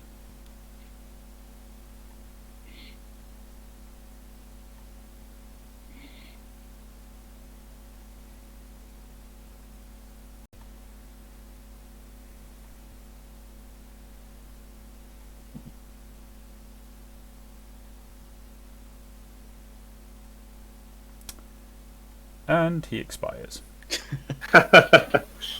He takes a step forward, and these daggers just slice him to ribbons. Okay, attacks. Where have the gobbers gone? So we have no longer at disadvantage, even though it wasn't rolling that anyway. One. Well, I have 2 against Arwen, 2 against Clarence over there. So Arwen, a 21 for 3. And a 13 for 2. 2 against Clarence, a 4 and a 19 for 3. One of those is a hit. Yep. We will have 2 darts from the log, one at Killian, one at Phineas. So at Killian for a 5 misses, and at Phineas for a 6 is going to miss. We've got 3 daggers versus Solix. 1, 2, 3.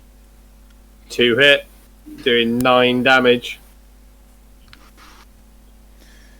We've got a dagger against Phineas and a dagger against Ingo. Against Phineas and Ingo. Phineas, your AC is 13. 13. So that one's Yeah. a hit for 2. Okie dokie. And we'll have 1 dart thrown at Tok for a 5. Okay, Swamp Gobber Chief is going to proudly step up onto the log and be in combat with Arwen, and is going to swing his dagger. Yeah, I guess Arwen. I was hoping to get him there out of combat, but for a 22 for 5. It's merely a flesh wound. Okay, Arwen. I should have bought a 50 gold piece diamond, shouldn't I? I knew there was something I needed to shop for. For fudge's sake. Can you just Honestly. put like a reminder in your phone every week, every Friday at like 7:30? Buy a 50. Got this Buy awesome- diamond. I've got this awesome spell and I haven't got the material component to use it. Which is very frustrating. Can I use my cantrip firebolt at this range? I presume I can. It's a ranged spell attack, so it would be at disadvantage.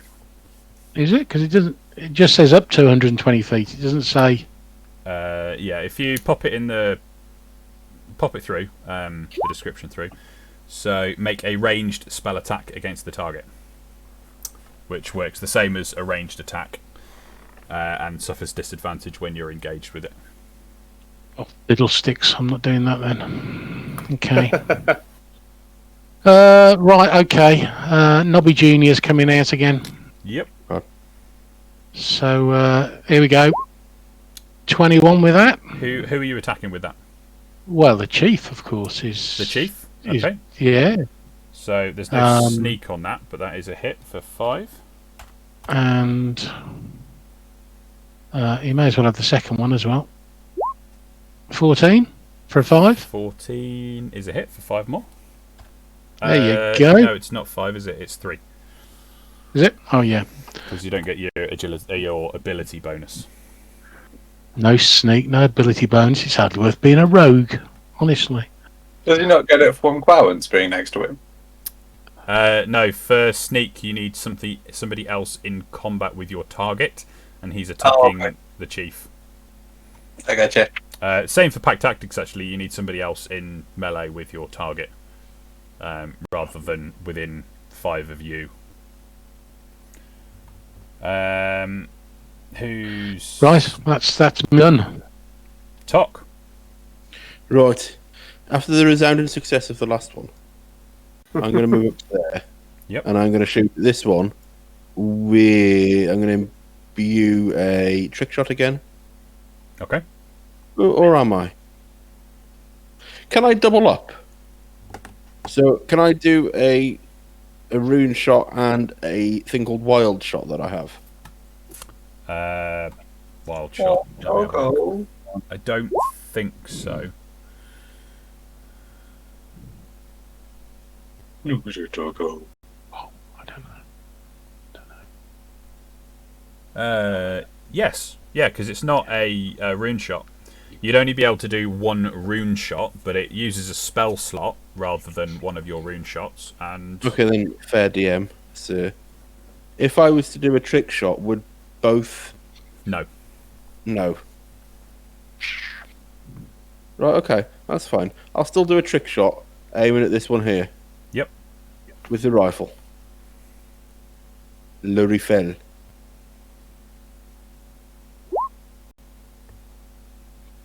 Nineteen for 9. Spot on. Pop him in the back of the head, and he slumps to the ground while the bullet zips out of his head at a really odd angle. And Aiming for this. I'm going to try for Swamp Chief. okay.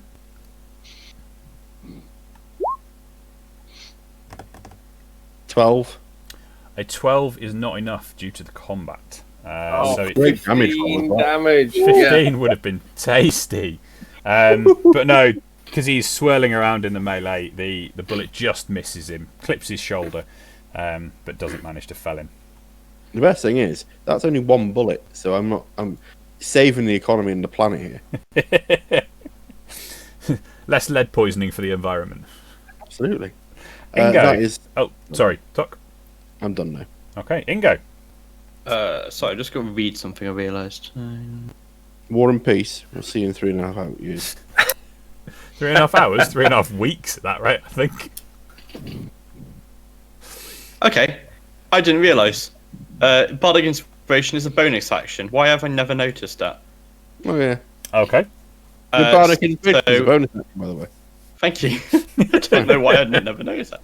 So Solix, as you're in range, I'm going to hit you with a College of Valor, Combat Inspiration.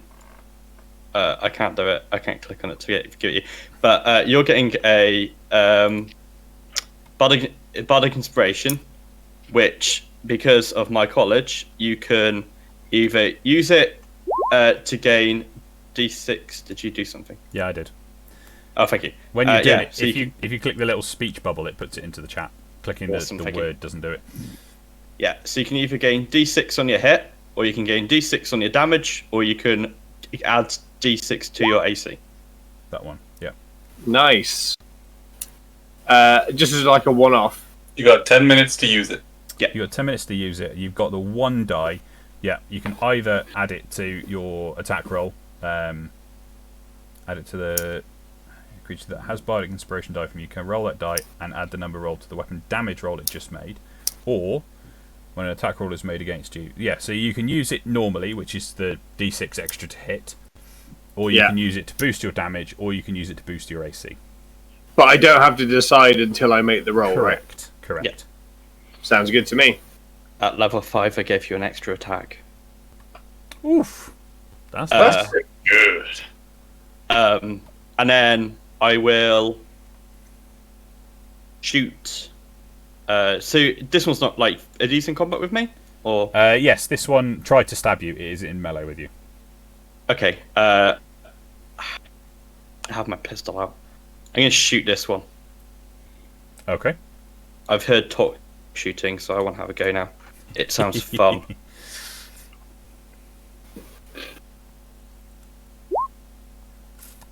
Unfortunately, the shot goes wide. Again, it clambering up to try and stab Phineas has caused your shot to go wide. Solix. Solix, enjoying the one-handed bagpipe of Ingo, because he's doing the bagpipes with one hand whilst toting a pistol with the other. That's fan art that I want to see, if anyone's on the draw of that. And so Solix is going to go for the guy just right next to him that he's already done a bit of damage to. Yep. And we'll see if we can make an end to that. 14 is a hit and does what you need it to do, yeah? Out of interest, my Nature's Wrath, which I've just realised that I have now, it's part of my channel divinity. Yep. That has to be its own separate action, doesn't it? It's not a bonus or anything. Let me have a look. Yeah, I think it says as an action. Yeah. Yeah. Cool. So that is truly it for now. As a bonus action, can I change my weapon setup or not? Yes. So as a normally you could you can draw something as part of another action, but stow and draw bonus action, and you're not moving. So basically, I'd like to give up on the battle axe briefly and go to my Caspian battle blade and shield cannon, because it's time to. I feel like it's like a Transformers moment where I'm going from using a battle axe to being like, chung, chung, chung, I've got a shield with a gun in it and a taser. You flipping gobbos. Okay. Phineas. Oh, hello. I would like to give the one directly in front of me a bop with my quarterstaff. Yep. Bop. Never mind. 7 is a miss. A bop. He turns out to be lower down than you originally anticipated, and you swing over his head. Little guy. I'm just going to stay there then. And Clarence is going to do it too. Which one? That one. Also, Okay. though, it does with the pack tactics thing, right? Yep. The wording is advantage on attack roll against a creature if at least one of the beast's allies is within 5 feet of the creature and the ally isn't incapacitated. It doesn't say they have to be attacking. Correct, but you do have to be within 5 feet of it. Yeah. I didn't need it for that one, but that's all right. Yeah. No, it doesn't have to be attacking it at all. That's okay then. But it does As long mean it's the point that it's engaged by it, and you're using the fact that it's fighting technically something else to maneuver and whatnot. Okay, so That Phineas and Clarence are done. It's the Gobbers. Okay. Bit of movement. Let's come down off the log to Killian. The Swamp Gobber Chief is going to disengage from Arwen. Oh, do I get an attack of opportunity? No, because he is going to use the disengage action. Bother. Actually, I realise it's not his turn yet, but they act next to each other, so it was just easier to do everything together. This one's going to climb up onto the boat. This one's going to come in here, and in here. I think that's about all the movement we can do. It's time to make some attacks. One against Arwen, then. 22 for 2. Yes. One against Clarence, 7 for 3. Nope. 2 against Solix. First one is 18 for 5. I believe that's a miss now, isn't it? I'm why? Well, unless I've got up on my armor class, I'm on 18 still. I thought you were on 19. Oh, am I? I think I just put it down one accidentally. Sorry. So Solix. When I was changing it. Yeah. I'm on 19. You're wearing chainmail, which is a 16. You have a shield, which is 2. So no, it would be 18. Huh? Oh, okay. Yeah, it would be 18. I thought it was Okay. 19 for some reason. I can't remember why. Okay. I'm taking some hits here. Have you not got any dex bonuses? You don't get dex bonuses with heavy armor. I'm also at -1 dex anyway. So good thing you done. Yes. I mean, you can use my dice if you want. You but- can boost your AC for that attack. Yes. In fact, I will. Let's do that because that's a lot of damage to take at that point. So it doesn't matter what you roll now. You will avoid the attack because it will put you to a Yeah. minimum of 19. Is it just for that attack? I think it is, isn't it? Yeah. Add the number to the AC against that attack. Yeah. Yeah. Annoyingly, it says you can do it after they've made the roll, but before you know whether it's a hit. But roll 20 gives you the combined total. So Yeah.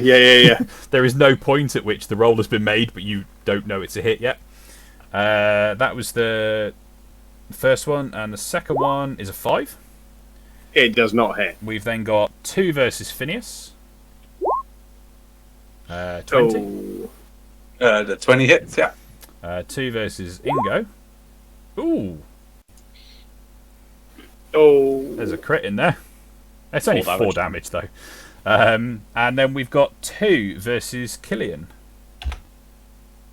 A 7 and a 4. They both miss. That, I believe, is the Gobbers done, including the Chief. Arwen, we should be able to get one more round in, I think, before we call it for the night. I am sorely tempted. I can't leave Clarence on his own. Okay, fine. But you really can if you want to. Well, based on the amount of damage Clarence does, he doesn't even need me to be here. In fact, I think I might be cramping his style. Hey, it was So, a measure. so I'm just going to fire. I mean, because I'm at range now, so I can use Firebolt. Yep. At what, sorry? At the Chief. It's a miss. The Yeah, of fireball course goes it's- wide. Okay. Else? Anything else? Bonus actions? No bonus actions. Okay. Master Tok. Right. The rifle's going back onto my back. Yep. Pulling out the pistol. Yep. And The Mage With a Lock wire- pistol, yeah? The Mage the Lock. Mage Rock pistol, Yep. yes. And then with a wild shot. Yep. Actually, no, I don't need it. Because I'll do enough damage. I'm going to shoot at this one here. Okay. With mon pistol. Oh, why are you doing this? That's a hell of a hit, but unfortunately a 12 is a miss into combat. That would have... that's a great roll. It really is. I'm devastated. Right. That's me done. Why is it +3/+2 on the... Because, hold on. I knew you were going to ask me this, and I don't know if I put it in here. Because it's my fighting style. Right, yes. When you're wielding a pistol in one hand and no other ranged weapons, you get a +2 to damage rolls with that weapon. Fantastic, yeah. Effectively a +5, damage +5. Yeah. I like the way you were like, I knew there was going to be a test on this. I'm ready. I thought, that's a great thing to have. Why wouldn't you not have that with a pistol? Yeah. Depending on who you are, certain gun mages will do dual wielding with mage locks. However, there is also the dual mage lock that you can use later on if you can get your hands on one of them. Yes. Okay, Tok is done, and Ingo. Right, you know what? Let's go to good old-fashioned trusty. Swapping it out and giving him... It was about right for it.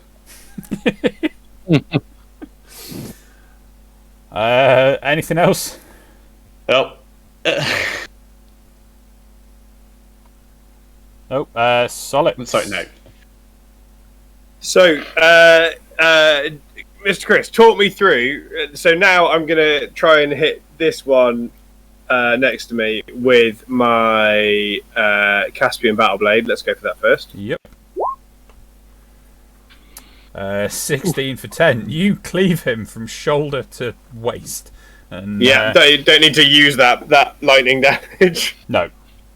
And then, out of interest, I can't fire my shield gun as a bonus action, can I? No, you can't. That would have been ridiculous. Or could you? Is it not like a dual wield situation? I suppose technically it is, isn't it? They're both weapons. It's nothing specifying. I would take the disadvantage. I'd lose the bonus if there was a bonus on the damage, but I already don't have a bonus on the damage anyway. You do. You have a negative, but you don't lose the negative bonus. So it just stays negative. Yeah. I don't see any reason why not. It is a disadvantaged shot because you're in melee. Yeah. Which is weird, given that it's like a shield. It's almost like it's designed to be used by, smashing it into someone. But let's see. Well, that won't do it. It's a miss and does 0 damage. Fantastic. But Solix loves it because it made a really loud bang. It did. It's so satisfying. Phineas and Clarence then. For a bonus action, I would like to put out one of my totems, and it's going to be the unicorn spirit, and it's going to be right there. Okay. This is a separate thing. I am then going to shove a Cure Wounds onto Ingo. No, you're going to language proficiency, apparently. No, it was Mark. Mark is just spamming language proficiency into the chat. Okay. Level 1 for... There you go. Heal 11. That's for you. Thank you. And everyone in the unicorn's aura then gets to heal 3. That's friendly. The unicorn's aura is how far? 60 foot. Yeah, that's me. What is happening? Huh? It's just other proficiency, isn't it? Oh, It's not. Oh, that aura doesn't show up. Why doesn't the... there we go. Nope, that's the wrong one. Yeah, it's 60 feet, 30-foot radius. Oh, it's a 30-foot radius. 30-foot radius. Yeah. Okay. Let me just tweak that then. Can I still fit Arwin, Solix? Yeah, you can get everybody in there. That's Yeah. alright. Yeah, so all of us, everyone healed 3 from that. Okay. So every time if the unicorn's out, every time I do healing, everyone in the aura gets to heal my level, including Clarence. That's great. Cool. Owen, you appear to be above your maximum hit points. Oh yeah, you can't do that. Oh, And then that's all I can do with my actions. And then Clarence will have a good old attack, try and kill one more of them. This guy. Yep. Where is it? Maul him. Yeah, he don't need nothing. No. Oh, I'm so happy that Clarence gets to 1-3, tear apart some humanoids. It's lovely. Okay. What are you rolling, Mark? I'm just doing some research for next week. It's appearing in our roles. Is it? Yeah. Yeah. Oh. That's right. Language proficiency. why is language proficiency appearing when he's trying to cast So, Cure Wounds? at the end of the I round, have then. no idea. At the end of the round, then, it is midnight. We have been playing for our 4 hours, and we shall have a pause there. And join us next week to see how our plucky band of adventurers fares. See how language proficiency pays into this fight. Thank you, everybody. That was so much fun. Thanks, team. A lot of Thank you fun. all in the chat for staying with us. Hope to see you next week, and we'll see how they progress towards the temple. Not dead yet. Way better than last week. Night, Thanks, guys. everyone. Bye. Good night, everybody. Bye. Good night, everybody.